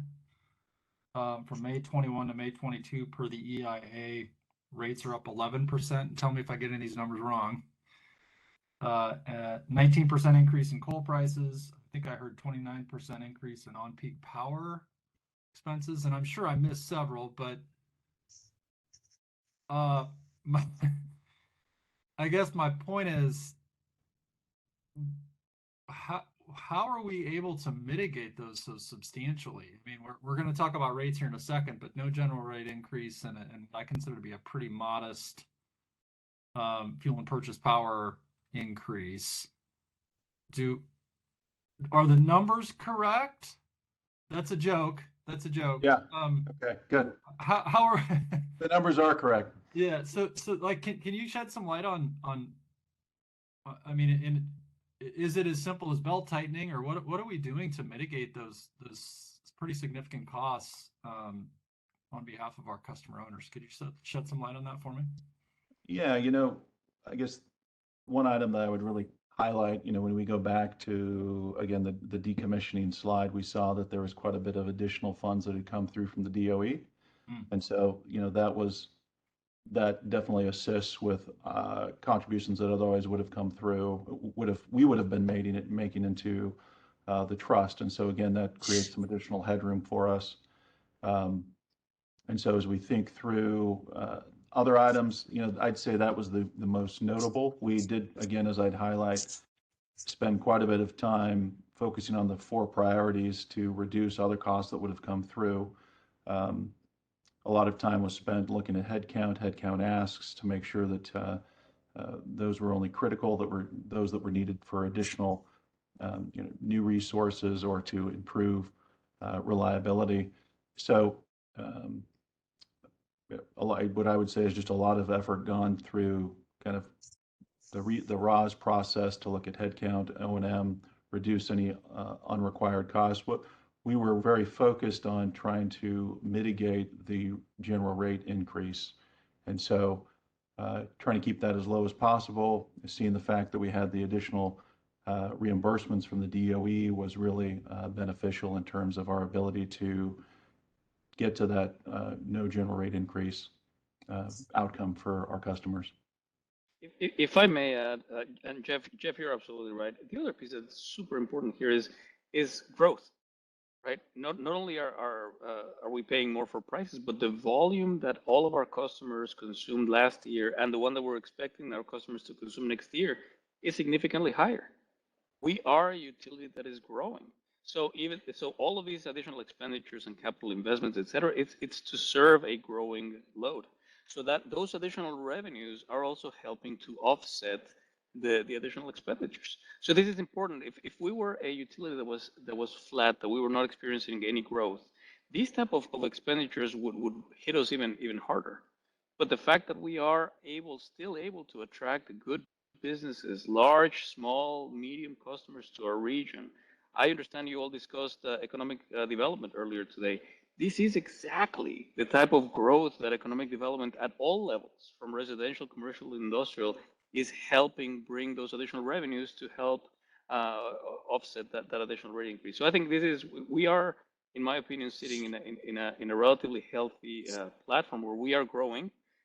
We are expanding. We are paying more for purchase power and commodity prices, but that additional growth is something that needs to be taken into account going forward. Thank you, Javier. That's an important point that I missed. Again, as we highlighted, the 6.8% increase in load growth, again, that translates to $86 million of proceeds. So again, thank you, Javier. I'm good, thank you. Thank you, Director Moody. Director Kavanaugh? Thanks, Rick. It's never good news when we have to raise people's rates. And in supporting what Craig just said, it's certainly a surprise, a pleasant surprise that the increase isn't even more significant. Bottom line is folks are going to have to pay more money for their electricity next year. One question I guess I have is, how much of an impact on this rate increase we're going to have is a result of power with purpose? Is it easy to say, or is it too complex, I guess, to break it down? Yeah, Director Kavanaugh, great question. We do have the ability to reflect what contribution is from a capital perspective, but much more difficult, I think, to try to work through how that would relate to rates. As we look at the FPPA, well, obviously that's not coming into play because we're not anticipating those assets until 2024. So they're really not going to drive anything relative to the FPPA. We don't have anything from a general rate increase. And so, again, everything that you're seeing relative to a rate increase is associated with the FPPA, which is directly as a result of our wholesale activity. So power the purchase power, fuel, and offsets with our off systems, our wholesale sales. Again, power with purpose as it relates to the increase isn't getting driven by power with the purpose. I realize the culprit is our fuel purchase prices, but I thought perhaps, and I realize we're holding the line on our general rates. However, it's would have been nice, I suppose, if we could have offset it somewhat on that side. But I appreciate it, and if we could ever come up with a real direct answer, I'd appreciate that as far as what power with the purpose is really costing us. Thank you. Thank you. Thank you, Director Kavanaugh. Do you have another question? No, I'm good. Thank you. Thank you very much. Director Mulhoff. Yeah, so Jeff, thank you so much for this explanation of the COP. For the 4 years that I've been on the board, we've been talking about resource adequacy. We've been talking about technological transformation and two-way communication and facilities. And I'm just really excited to see us moving forward with those initiatives as a priority, because I think that they will help us to do our work better and make us position us for the future. So I was really excited to hear those outlined by you and to see how those translate into the corporate operating plan. And in our PI committee, we had a good overview of the work that's also going to be done in an area that you kind of just brushed over, which was the initiatives in the customer service area for customer owned generation and distribution and also energy efficiency and demand management. So I know that there are increases built into the budget like that, even though we haven't discussed them. But I know that in the PI committee, we really got a good deep dive into how much we're going to increase those initiatives to kind of offset a little bit of the demand growth that we're seeing. So that was just a comment. It wasn't a question, and no response is necessary. But thank you. Thank you, Director. Oh, go ahead. Yes, thank you both. Director Williams, before I go to you, just an add-on to Director Mulhoff's comments.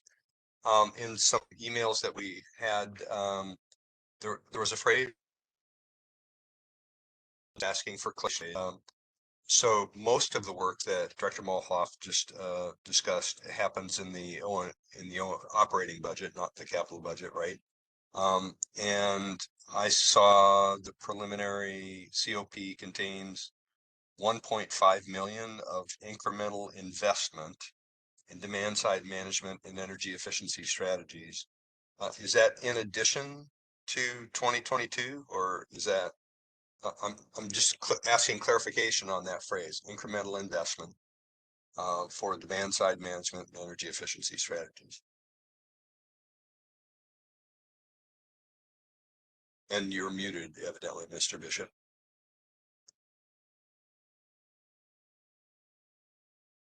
Can you hear me now? I can hear you now. I apologize, my screen's gone blank. No.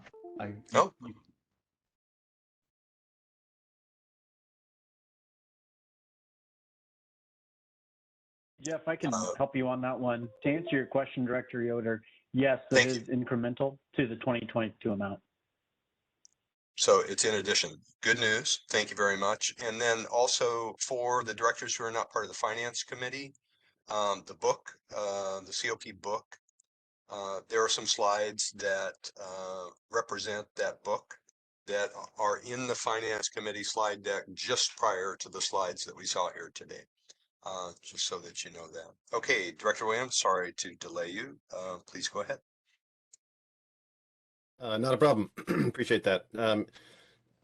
Jeff, you mentioned AMI several times, and I'm glad to hear that's a priority in our capital spend looking forward. Can you provide some overview of the strategic value of AMI that we anticipate once that project is complete? Just remind us, why is it that this is such a high priority and one of the top 4 strategic prioritization items in the COP for 2023? If I may, Director Williams, let me take that one, because I think this one ties really well with the Power in the Future 2050 vision we referenced earlier today.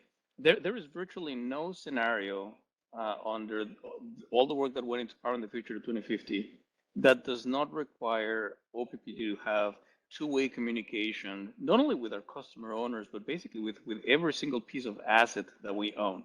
That is essential for the success of the district. Let me just get a little bit more tactical and give you an example of how important this is for our customer owners. A year and a half ago, when we had the July 2021 storm that took power out of 2/3 of our customer owners, it was really hard for us to know exactly the location and all the customer owners that had lost power, because we don't have a way for us to communicate with homes on a 24/7 basis, whether the meter communicates to us or us communicating back to the meter. We had to ask many times, if you're without power, you need to call OPPD and let us know you're without power. That certainly is the case today. And so I'm giving you just a very, very easy tactical example of what AMI would do for our customer owners, where if you lose power and we have advanced meter infrastructure, we will know immediately. As soon as your power goes off, we would know immediately that your power is off. In fact, you could be at work and we would be the one notifying you that your power is out, and we would also be able to notify you about the estimated restoration time, etc. So just from the very simple but incredibly important function of communication, AMI allows us to do that. Now, as we look also to the electrification of the economy and how we're moving to pathways to decarbonization, etc., having advanced meter infrastructure allows us to much better interact with customers as customers want to interact with us. If you have electric vehicles, if you have heat pumps, if you have different devices at home, not only residential, but also commercial customers and industrial for sure, it's how do we better align pricing, for example, price our energy services depending on the time of the day that they're used to better reflect the true cost for the district. That is something that we today, for the most part, we really cannot do at scale with the metering technology we have today. That type of pricing signals and different products would be available, but advanced meter infrastructure is a key ingredient for that reality to happen. So hopefully that gives you a high level overview of why AMI is such an important strategic priority for us. Now, let me also temper a little bit of the excitement here. We are not, let me repeat, we are not planning on start to replace meters next year with this new technology. There are many investments that need to happen before we put the meters on. We are already starting to do RFPs and procurement of metering technology, but there is quite a bit of geospatial technology, data management technology, the backbone of the system that needs to be in place before we actually go out and start replacing the meters. So that is the prioritization that will go out next year. And I expect in the years to come in 2024, 25, certainly 2026, we will start seeing then the actual meters being replaced and for us to start to live this new reality of two-way communications. I hope that helps. Yeah, I appreciate that. I think we've talked in the past about the ability to determine outages and that being a critical feature at some points. I'm glad to hear the focus on the advanced rate structures. I know we've talked about that during the rate workshops. That's a strong priority for me, and I want to make sure and discuss it proactively before we have the capital expenditures completed, because there are decisions we will need to make ahead of time in order to enable all of the potential value from AMI about the way in which we might share real-time data with third-party vendors who can aggregate things on the grid edge and make that valuable to our customers and to the utility. And so I appreciate hearing about the advanced rate structures that will become available once all of the backbone infrastructure is in place and the meters have been installed. So I appreciate the clarification, and I think it's important for others to realize that as we highlight this being a priority over what I anticipate will be a few COPs over the next few years, that as this continues to reoccur as a top priority for us, there will be significant benefits to our customers and to the utility, both directions, from really leaning into the way in which we see technology changing and improving things across the grid. So thanks for that clarification. I appreciate that. Are you complete, Mr. Williams? I do have a couple other questions. I don't see other hands, so if it's all right, I'll go ahead. Please do. Great. We talked a little bit about the FPPA adjustment here, but not having a general rate increase. And I guess this question is somewhat leading into next year. We don't anticipate significant rate structure changes going into odd number years. We're on that 2-year rate cycle. So I guess looking forward toward the next COP, we have talked in the past about rate structure changes, specifically the declining block in the residential sector. And so although that change is not recommended at this time, what will be necessary in order to be prepared to implement a change like that by 2024 will need to have occurred in 2023. So as we look at the rate structure updates that rate updates that we're seeing now, primarily the FPPA, does our work plan for 2023 anticipate having us prepared for rate structure changes going into 2024? Great question, Director Williams. Just in terms of our rate process, the work that we're doing to get through that, I don't see that as an item that's impacting the plan itself. I'm not just trying to be direct in terms of the process that we will follow. You know, we're planning to bring that back out in the first quarter in terms of the results of that process and how we plan to roll that out. So I don't think there's any rate implications in terms of how we need to structure or do anything differently relative to the FPPA. You know, thinking through and forward in terms of that process. And I apologize. I agree that there are no necessary changes to the FPPA or the rates at this time. I guess we have talked in the past about steps that would be necessary for a long lead item like that, and I'm not sure when else would be an appropriate time to discuss that, because on 2 previous years during COP discussions, we had talked about a board desire to remove the declining block in the residential rate structure, and then that had not yet been completed. And so since we are talking about rates now, I want to express my desire to see that removed by next year, because we are talking about rates this year, and it will take several months of implementation. Again, understanding that's not a capital expenditure, but it is a rate structure discussion, and this felt like an appropriate time to discuss it now, so that we don't get caught in a situation where we don't have the time or the manpower to complete that work before 2024. And if that is off topic, I apologize, Director Yoder, but I didn't know another time to talk about what we anticipate in future years relative to the changes we're seeing this year. Other comments?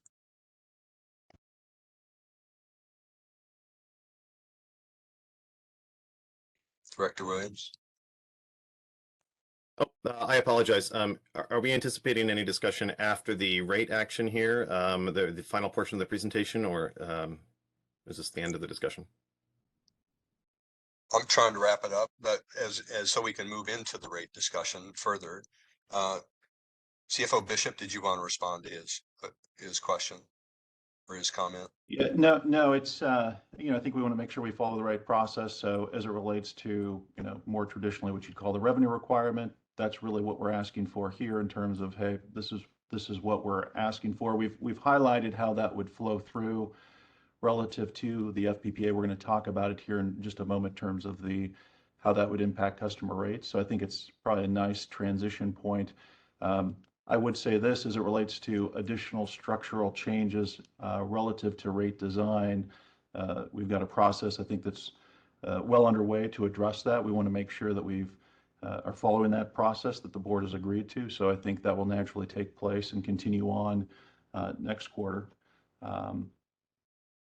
And so with that, you know, I would ask that we move forward with the rate conversation, assuming the rate topic relative to the COP, Director Yoder and Director Williams. Okay, so very good. Before we move on to the rate, we still have another director that I'd like to hear from, and I still would like to allow. We're not going to segue at this point. That's what I'm saying. Director Williams, do you have any other comments? I mean, yes. Do you have any other comments that you would like to make at this point? Questions? Yeah, I believe in governance and PI. We talked about both demand side management and customer owned generation. And so for clarification, I don't anticipate, or I don't believe that from the slides in the finance pre-committee meeting that there is any funding directed toward an incentive for the pilot program for customer owned generation. Is that correct? I did not see any. And I apologize, I didn't realize those slides were only in the finance committee portion, and I didn't get a chance to go through them. I guess I just wanted to echo my comments over recent months and most of this year that I very strongly support a direct incentive based on the pilot program that we implemented in 2022 for customer-owned generation, specifically tied to the Trade Ally program. And this is something I've commented on a number of times in the past, and I guess I don't know how to express that comment any more clearly. I realize that as one director, I do not get to dictate what is or is not in the COP. We have had discussions on this topic, but I don't feel like we have fully resolved whether or not this is determined to be a priority of the board, whether we feel this is something that we would like to see in the COP. And Director Yoder, I'm not sure if you have guidance on how we should resolve this, or if you feel that my comments alone do not justify any additional discussion. I would respect that as well. Well, I think your comments, as pointed out by Director Moody in his government committee report, when he asked about item 2, where we did specifically talk about that demand side management, he said we would be talking about it further in this point of our board meeting today. So in terms of timing, I think it's appropriate to talk about it. Whether you get other members of the board to chime in with you or not, that's another question. I can offer my perspective. I also feel that the information that we saw in government committee, which I also believe was the same thing that was presented in PI committee,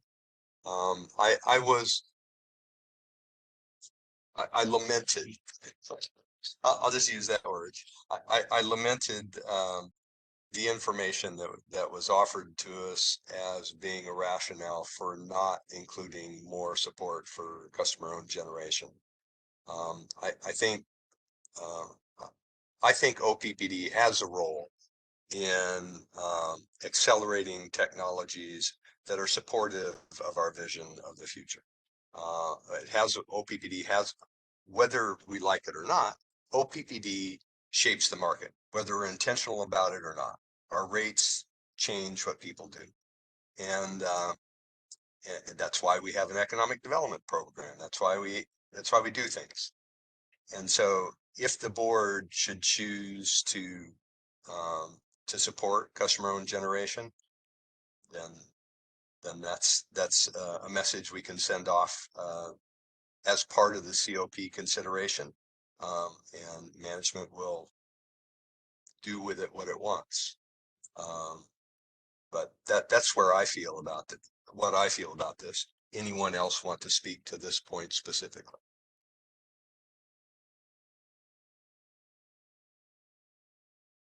I'm not seeing anyone jumping in. Yeah, well, I'll jump in. I think it's dangerous precedent to get into the detail in this way on the budget. And I have a real serious slippery slope concern. I appreciate your desire, Eric, but there's been no socialization of anything. So I'm not interested in socializing it now until I have something more concrete to actually consider. And that takes work. What's the higher level strategic directive that we're after here?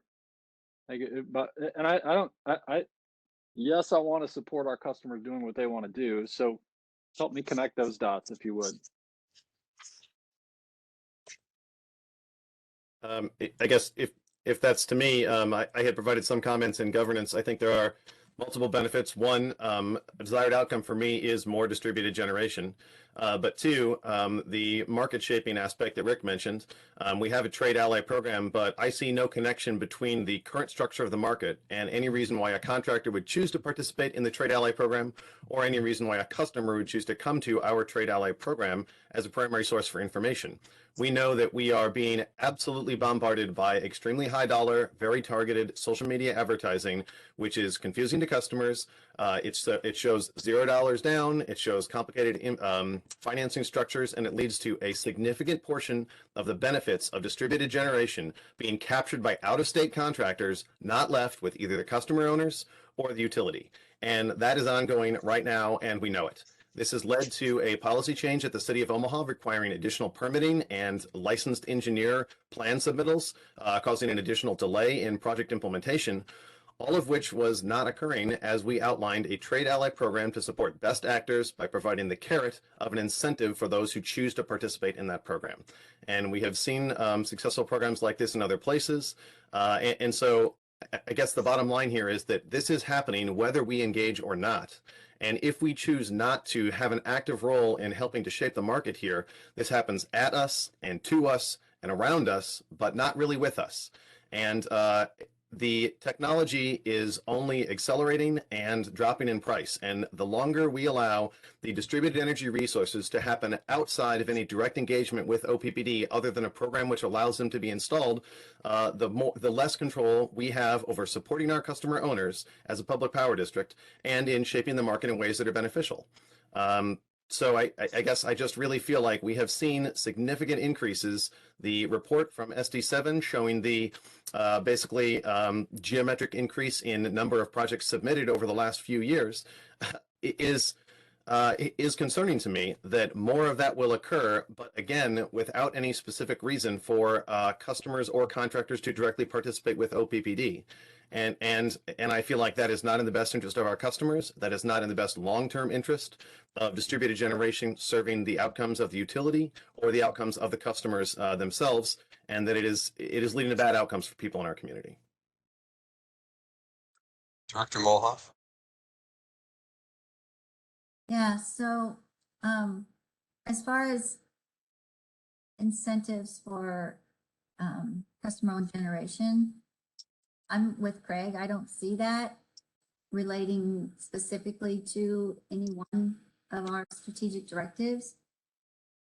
And I don't think that Eric has pointed it back to us. You know, the reasons he gave were good reasons. I mean, there's all kinds of good reasons why we could do incentives, but right now, customer generation and solar installations are skyrocketing in the district. One of the reasons that you do incentives is to spur early growth of technology. That point is past. We have really passed the point of where people were resistant to solar, and we've, you know, from the graph that we saw in SD7, the numbers of solar installations are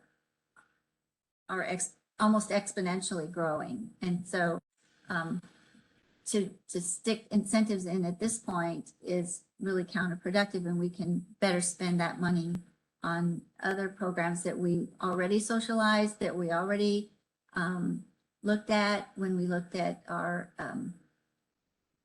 demand reduction and energy efficiency slides. And yeah, I wouldn't really be in favor of slipping more incentives at this point for customer-owned generation. So that's just my. So, Rick, if you don't mind, I'd like to respond to Craig's point regarding what specific portion of an SD does this align to. In the past, I have suggested including distributed energy resources explicitly in SD9 for resource planning, SD7 for environmental sensitivity, and SD2 for rate structures. And at each time, I was told it is inappropriate to specify a particular type of technology at the strategic directive level. So when we ask now, which of the points in the strategic directives does this particular objective align with, I gotta say, it feels like at the high level, that's too low. At the low level, that's too high. We seem to be jumping back and forth in ways to avoid explicitly being involved in whether or not the utility supports distributed energy resources. And to the longer term structure here, there are two specific problems. One, we know that when solar is installed, if it doesn't include storage, it won't. No one goes back to put storage in later. Just doesn't happen. We don't know what the benefits of solar and storage will be to the utility long term, but FERC 2222 will tell us that we will see virtual power plant aggregation occurring in SPP in the next few years. Every solar installation that does not include storage, that does not participate in a trade ally program with the utility, is one more that we will not be able to help bring to our benefit long term. And lastly, the long-term outcome of distributed energy resources in our area is guided by the legislature's statute related to providing net metering. If we look at the current number of installations and we project forward, sometime in the next few years, we will likely hit the 1% mandated cap. What will we do when we hit the net metering cap? Do we have any policy to proactively address that, or will we just say, we hit the 1% cap, we're going to cut it off? I feel like by continuing to not have any specific design of program implementation related to customer-owned generation, there are very foreseeable problems that are occurring, and we just keep not addressing them.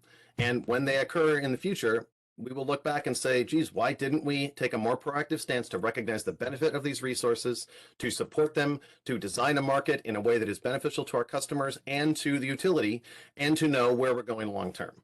And it sounds like I'm not finding support from enough others in this area, but I just feel like this is a very foreseeable benefit that we are letting slip away from us because we are actively choosing not to have any hand in shaping the market and supporting local contractors. And I just really wish that at some point we would be more proactive in that type of innovation funding in our COP.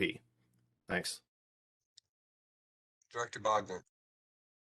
I'll just highlight, I don't personally, I agree with you where you're going, but we don't have, like, from the level of the board, we cannot dictate special programs with the COP. And I feel like this is a special program. That's not our role as a board member. So, this falls to, maybe Tim McRavy's group to come up with the program that then would feed up into the COP that we would then approve. To your point, I get that we have not found a great place for it to live in the SDs either, because we should not be mandating specific technology, because again, this is like special interest, this treads on special interest, and it's not okay. So, so with it, I'm not sure where we take this. Anyone else? Yeah, I'm gonna elbow my way in at this point, a little bit more. So if we're not going to focus on a specific technology, which customer-owned generation is a lot of technologies, right? I guess what I'm most interested in this discussion is while I appreciate the numbers we've got, Director Molhoff, the numbers that we've gotten in the presentation that shows doubling over time over the past few years, we don't have any idea where we are relative to the market capacity. Are we past that tipping point, or are we nowhere near it yet? We don't know. And nor, to Eric's point, do we know where that customer adoption rate is compared to where OPPD operates optimally, right? So we don't know that either.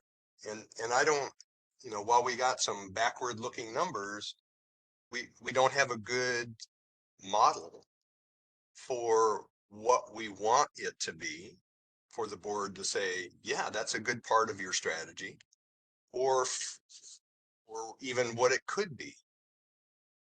So I guess, while gut level, I would absolutely love to remove from our affordability mission. I would love to remove as many soft costs as we can to the adoption.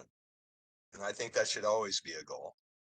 I don't know where we are. I don't think I have heard yet where we ought to be pushing with a good, clear view of what our economic model is for the adoption. So that's where I am, Eric. Director Moody, your hand is up. Yep, two things. One is, Rick, I think you just underscored why this is the space for the staff to work, which is I don't have any mechanism or tool. I mean, it's not my job to foresee, predict, model what the optimal level type of customer-owned generation is. So I'm certainly not interested in deploying an incentive program for something that we don't necessarily know how it fits into the longer view. And then I guess so that's one. Two is, I think I heard perhaps a suggestion from you, Director Williams, that we've kind of thrown our hands up and said, we're not doing anything in this market, and so if we're not going to be in the market, then I take issue with that. Perhaps we're not doing exactly what your desires are in terms of how we show up in this market, but we are absolutely investing in it. We're taking action, And I appreciate the fact that there's been a lot of work done in that space, and there's a lot more to do. I mean, this market's changing really fast. But we're not turning our backs on it. We're not walking around blindfolded in it either. I think we're taking an active role already. What that looks like in the future is part of what the staff's job is to figure out.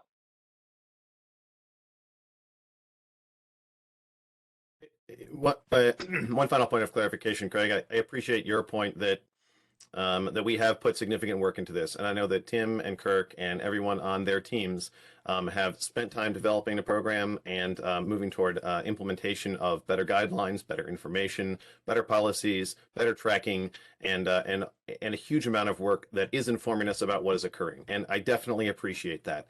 I guess my concern is that the amount of additional engagement that we have relative to the additional work that is occurring in the market seems like it might be not fully up to what we should anticipate in the future. And so I apologize that it seems like I was saying I didn't feel we were taking sufficient effort in this area. I do think that we are taking great steps forward, and we see that in the reporting in SD7 and in the annual net metering report.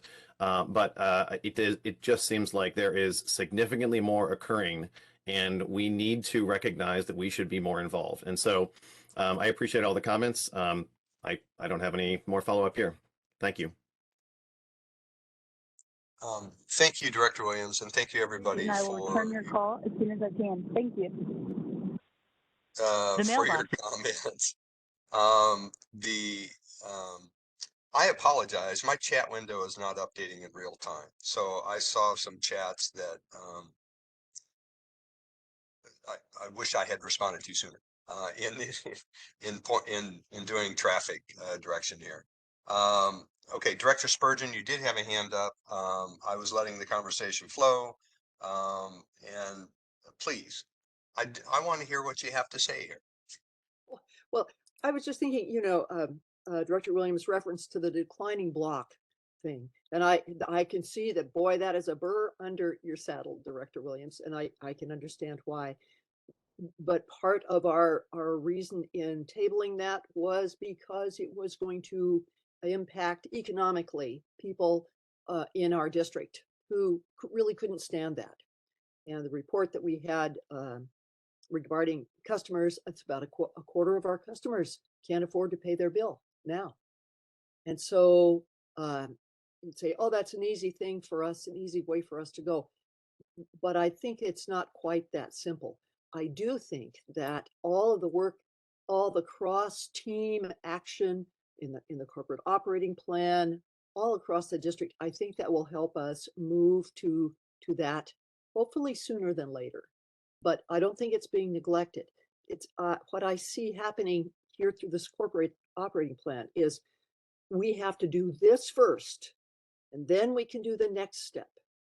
After that step, and then we can do the next step. It's like the technology that CEO Fernandez said has to be laid in before we can do the automated metering stuff. I mean, you just can't put in the meters and say it's going to work unless you have all the lines and everything figured out that leads back to the center. So I just, I guess I'm urging a little patience, and let's just keep on and keeping on and see where we get as fast as we can. Thanks. Thank you. Director Spurgeon, Director Molhoff, you have the last word before we move on to the rates. All right, thank you. Thanks, Mary, for bringing that point up. I appreciate that. I think there's some work that needs to be done before we do our final changes on the rate structure review. But going back to Eric's comment before, last year we did do some incentives for solar. We did a pilot for solar. And I know that Tim McElravy's team is using that data. They've taken that data, they're using it, that pilot, to determine what the market should look like, what in the incentive was beneficial to the district and what wasn't. And so, I think that we're doing some work in that space and in that direction. But for it to be included in this corporate operating plan, I think is premature, and I would allow Tim Rockbrady's team to do their work before we would move ahead with anything like that. So I just wanted to make that final comment before we close out this section. Thank you. And you got the final comment. We're moving on to the next section, and that where we'll be talking about rate changes. Mr. Bishop. Excellent. Let's move forward. We'll make this relatively quick. Appreciate everybody's patience. What we've got here is an explanation of the fuel and purchase power adjustment. This goes back to when it was started back in 2011. We've got rider number 461. Effectively, there's two components that go into it. There's a base rate, which is that piece is an energy charge that's included in our general rate. And then we've got the separate FPPA factor. And again, that's what we're going to adjust here relative to our increased commodity costs. Again, that gets charged to customers based upon their usage, based upon kilowatt hour consumption. So customers do have the ability to adjust their impact of this charge based upon how much they do consume. We do highlight the increase. Again, that's going to take us from 0.186 cents per kilowatt hour to 0.48 cents per kilowatt hour. Again, that would be effective in January of 2023. In total, a 2.9% increase. If we look at on the next slide, it'll show how that impacts the different customer classes. Again, since this is all energy based, you're going to see it more notably impacted on customers that have a higher energy consumption. So as a percentage of their bill. So you'll see a lower impact relative to residential, commercial increase, and then industrial being the most notably impacted, as again, they've got a higher energy consumption versus a fixed charge consumption. And as I highlighted before, the customers have the ability to adjust how much this impacts them because it is based upon consumption. As we move on to the next slide, we do have just a quick item that we're looking to change. This is for rate 261M as it relates to pilot taxes. Specifically, we're required to pay 5% of incorporated retail revenues to our respective counties. This is required by the Nebraska State Constitution. Why we're proposing the change? Well, the way the pilot is currently incorporated into our rate structure, it's currently estimated and incorporated into our demand charge. Obviously, as consumption changes over the course of time, we over or under collect. So the solution is fairly elegant to eliminate it from the demand charge and put it as a separate line item on the customer bill. And so again, we will not over or under collect. We'll charge them appropriately for the amount of consumption and the associated pilot portion that needs to be charged back to them. So again, this is it's revenue neutral to the utility. I really like this outcome, and it again doesn't change their bill, but ensures that we don't over or under collect and have to capture that and track that over the course of time. So a good solution from that perspective. The last item that we've got is associated with our street lights. Again, as we change our street lights from high pressure sodium and mercury vapor to LEDs, we've got a whole set of existing methods in place on how we structure and charge for those. This really gets us, it's been a project that's been underway for many, many years with our customer service folks. As we've now transitioned to a great degree to LEDs, this just makes sense in terms of making sure that our appropriate rate actions incorporate that as well. So again, should be revenue neutral, but it's just a better way to incorporate those methods that are utilized for charging our LED streetlights. Director Yoder, hopefully, so we've got those three items that had come through relative to rate actions. The FPPA, we spent quite a bit of time talking about that. The 261M is, again, more administrative. And then same thing with the LED rate method change as well. With that, I'll open it up to questions. Any questions on the rate changes that will be action items in December? Is that correct? Yes. Correct. Yeah. Any clarifying questions, comments? I don't see anything. So with that, everybody's saying don't stop here. The finance committee is done. Thank you so much, everybody, for the great report. All right, thank you. We're on to other business now with first the confirmation of board meeting agenda. Is there any of the consent action items that any director would like to move to the board discussion list? I still would like to see SD 11 being discussed. Yeah, Okay, I agree. all right, any others? All right, okay, we will move the item for SD11, Economic Development Monitoring Report, to board discussion items. Everything else will remain on the consent action list. Now moving on to reviewing the board work plan, we do have a parking lot item that we should discuss, and so I'll just remind us of this new process because this is our first parking lot item that we will discuss here. So the intention here is that we're going to discuss this as a whole during this meeting and make a determination if the item will be pursued or not. And so since it's related to SD12 or SD12 and came up in last board meeting, I am going to pass it back to Director Moody because it's related to the governance committee. So why don't you tee it up and then we can talk about whether we want to pursue this or not. Yeah, let's get aligned on outcomes here, Director Bogner, if we could, process-wise, because we're flexing this muscle and I don't want to break anything. My recollection, so history first, and then let's make sure we're on the same page. You all may recall when we reviewed SD12 last month, there were two things that we contemplated as potential revisions, maybe considerations for what SD12 could or should be into the future. They were Director Williams raised the issue of, to what extent does the district have an opportunity to provide aggregated customer information, as an example, but not limited to that, to other entities so that could be used to further our collective work towards achieving affordable, reliable, and environmentally sensitive energy services. So can we get that out to the masses to let them do good is maybe a rougher way to put it. He brought it up, and I think there was consensus in the meeting last month that was worthy of consideration. The other issue that was raised was the fact that we've seen a lot of change in this space. SD12, as a reminder, is around information technology and security. Given the pace of change and the magnitude of change that's occurred within that space,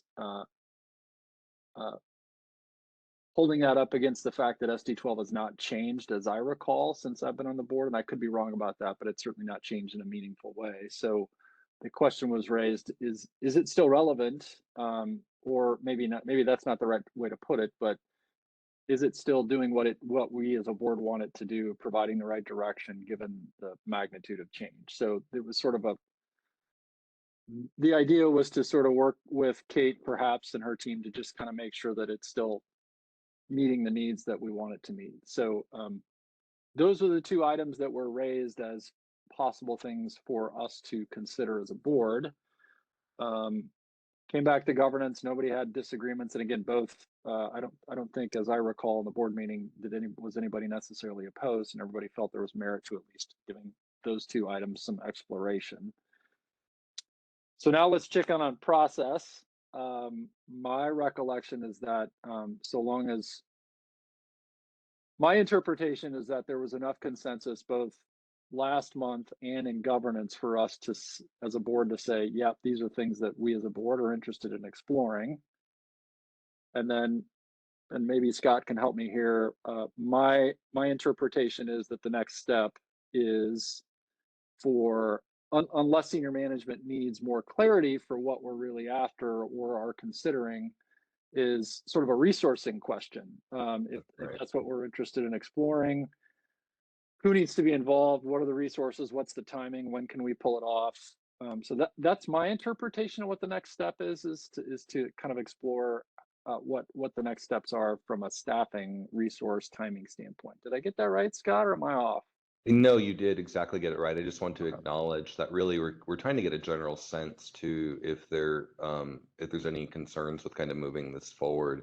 It's not about votes or approvals or anything at this point in time. It's just is there a general comment or any type of feedback?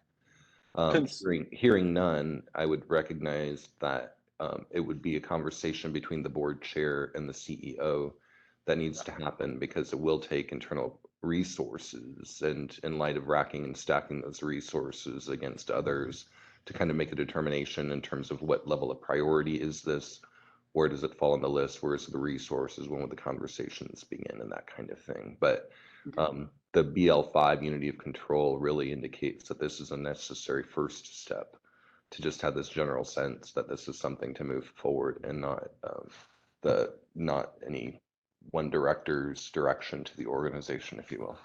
Got it. So I felt like we did that last month, but let's just affirm that I think, Scott, to lean on what I think you described, which is there's no concern on the part of let's just say the majority of the board. Obviously, we're not taking votes, but getting a sense for where others are and whether or not there's general consensus for keeping these on the parking lot, and then asking Javier and the team to, I think the term racking and stacking, that's fun. I've never heard that before, but that would be the next step, is figuring out what resources are needed. So to my colleagues, does anybody either need more clarity on what's up for consideration, and or does anyone have any concerns?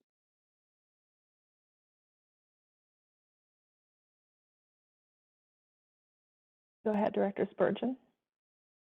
Yes, you can remind me. I vaguely remember this being discussed, but you can certainly clarify the objective for me one more time, if you would. Thank you. I will do my best. I think we are contemplating potential revisions to SD12 that that might come from a couple different places. One is how do we, if at all, aggregate information and share that with the general public? That and again, I think the example that was cited, and I'll reference it again, is our customers' information that gets aggregated so that we can share what the consumption per square foot on a residential basis is, and some of that information that would help others in the community use it to make good decisions about policy making or program support for weatherization or whatever it might be. So that's issue one. And issue two, I think, is much more nebulous, which is really the question: is SD12 still relevant given the magnitude of change that's occurred over the last, let's just say, 4 or 5 years in the information technology space?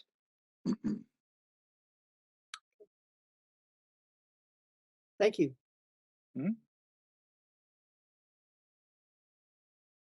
Colleagues, any other? Thank you for that question, Director Spurgeon. Any other questions or comments? Scrolling for hands and not seeing any. So I think pausing just to make sure.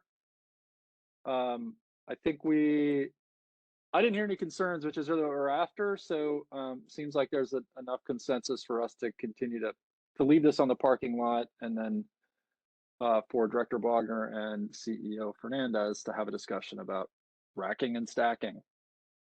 Right. Complete. So at this point, it'll be changed from a parking lot item to a not yet started started. item. And then Javier and I will talk about that rack and stack. All right. Good job, team. Okay. Let's see. The next item here on our agenda is the Power with Purpose Solar, Natural Gas, and Transmission update. Troy Lai, should I pass it to you? Absolutely. I'm still smiling from the rack and stack discussion, so thank you for that. We have some good updates to provide today, some fantastic progress taking place in the Power with Purpose assets. We have three individuals here to provide the update. We've got Matt, who's our Director of Project Management Office, and he's responsible for the construction of the two new facilities. We have Danny Belt here also, Director of Engineering, and he'll give us an update on the system itself and the transmission work that's going on. And then we have Courtney Kennedy, Manager of Alternative Energy, here to provide a solar update. And so, Matt, I'll turn it over to you. All right, thank you, Troy. As Troy mentioned, my name is Matt Ibis, Director of Project Management Office, Utility Ops. I'll be providing the update for Standing Bear Lake and Turtle Creek Station this afternoon, as Megan Walker is on vacation today. So if we could advance the slide, please. As Troy mentioned, we're going to give updates in the three areas. Next slide, please. Starting with Standing Bear Lake. Thank you. Currently, we're at 28% site completion. This update is supporting an operational readiness date of January 2024. Activities on site continue with grounding installation, drilled piers, installation of concrete waistway all occurring at our substation site. At the production site, engine hall activity is progressing well with completion of all 9 engine foundations. To the north end of the site, temporary enclosure has been erected to support the Wartzilla engine assembly. This effort is expected to continue for the next several months. Late this month, end of November, we're expecting the engine hall vendor to mobilize to site in an effort to construct the engine hall enclosure. If we want to move our eyes to the images starting at the bottom left, you can see 2 of the 9 foundations. This image is looking to the west. It's hard to identify a point of reference, but roughly these 2 foundations each are 16 feet wide and 57 feet long, just for perspective sense. To the upper right, looking east, you can see all 9 engine foundations identified as the white triangles, upper center of the image. We were just talking about the engine hall, which will start to be erected. The mobilization occurs at the end of the month, and the erection is going to start thereafter. This engine hall will encompass all 9 of these rectangles.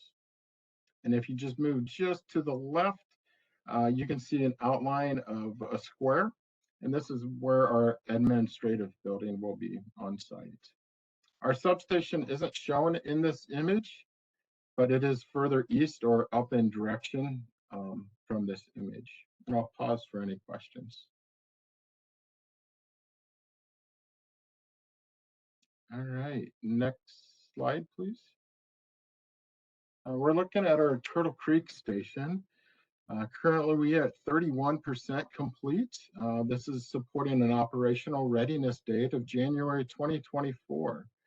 Similar to Standing Bear Lake Station, substation activities include our ground grid installation and drilled piers. Within the production site, underground piping and duct bank installation continues. We've had a major foundation pour occur for Unit 1 combustion turbine. It was at the end of October. Unit 2's pour is expected to be completed prior to Thanksgiving, so it's going to start next week. And for a matter of scale, this is roughly 700 cubic yards of concrete, recognizing between 8 and 10 yards come in a concrete cement truck. So we're just north of 70 concrete trucks expected to be on site before Thanksgiving to support this foundation. Our Siemens Unit 1 combustion turbine and generator were delivered earlier this month. This equipment is shown in the image on the upper right. And currently we're still expecting Unit 2 turbine and generator around mid-December.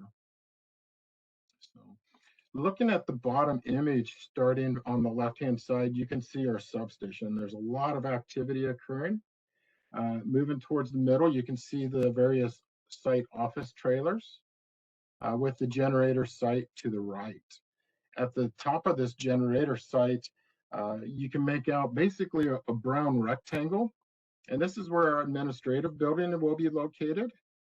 And just below this building will be where Unit 1 is located. And you can see small white square, that's a manhole. It'll be located just to the right of that. And that's followed by unit 2, just below unit 1. And I'll pause for any questions.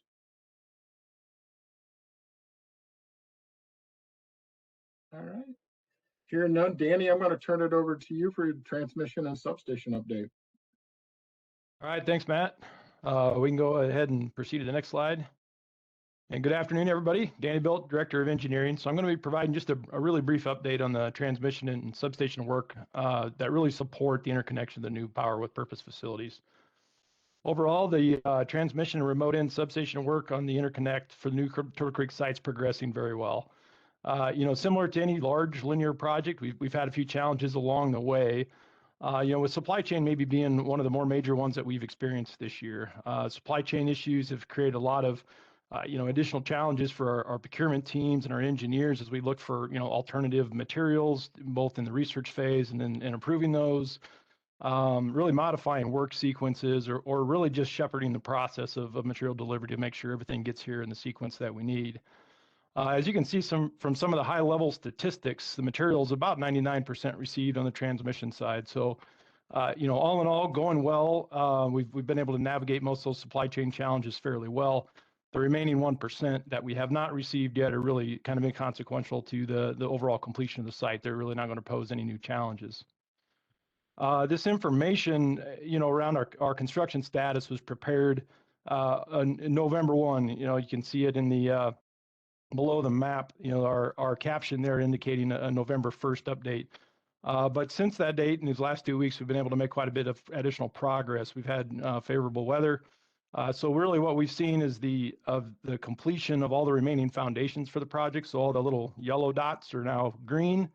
We've been able to finish all of the framing or basically the ground assembly of the transmission structures. And so all the red dots are now changed to orange. So still making some good progress. The substations that support the remote end connections of these transmission lines are fully constructed and energized, and we kind of indicate a 90% complete status on those couple of substations, really just to highlight the fact that we have some line terminations to complete and some final commissioning to perform once the transmission build itself is fully finalized.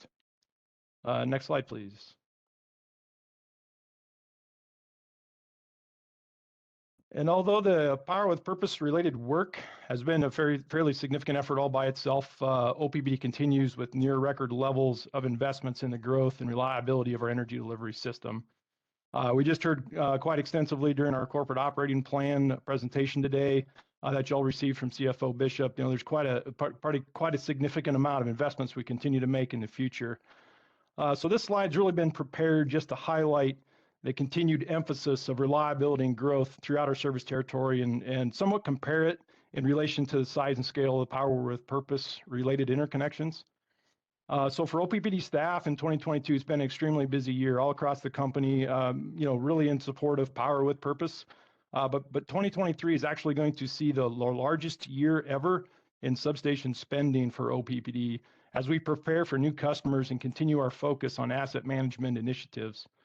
2023 will also be a second largest year ever in our budget for transmission spend when you really take into account all categories of new construction, system modifications, load growth, and those sorts of things. So it's acknowledged that this information is somewhat generic on this slide, and it really doesn't get into all the details of what all the work is going on at each substation or on each transmission line. But what it indicates is that we're not just focused in one particular area of our system. As you can see from the map of our service territory, we have projects planned, throughout all the different metro and rural areas of our system in the coming years on both the transmission and substation systems, really to support increase in load growth, asset management initiatives, and other reliability investments that will continue to strengthen these essential parts of our system. And with that, I'd be happy to answer any questions that y'all may have.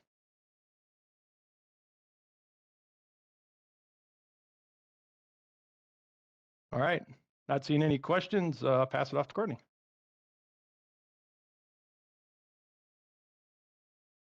Right. Good afternoon. Happy to be here to report out on solar.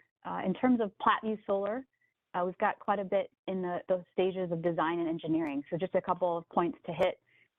really getting the site ready in terms of working with landowners after harvest to get center pivots off in anticipation for construction here in the next few months.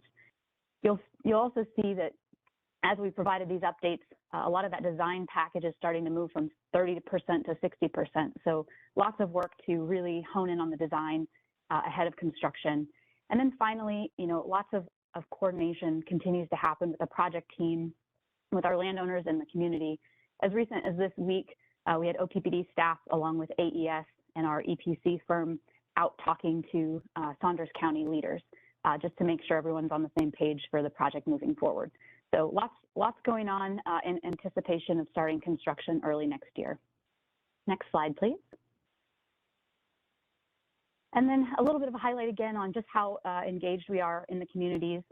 This past month, we put on the 15th annual Nebraska Wind and Solar Conference in Lincoln. This is something OPPD has had a long history of participation in through sponsorship, members on the planning committee, speakers, but also attendance by our staff and even board of directors. This is a great opportunity really to help the state transform into wind, solar, battery, and other energy sources. And this allows us to kind of come together with policymakers, with our suppliers. And so we've had a lot of good discussions back in October, really understanding how projects are mitigating the risks of generation interconnection, supply chain challenges, local permitting and zoning. And so this has been helpful for our team to continue to evaluate options to bring on solar for power with purpose.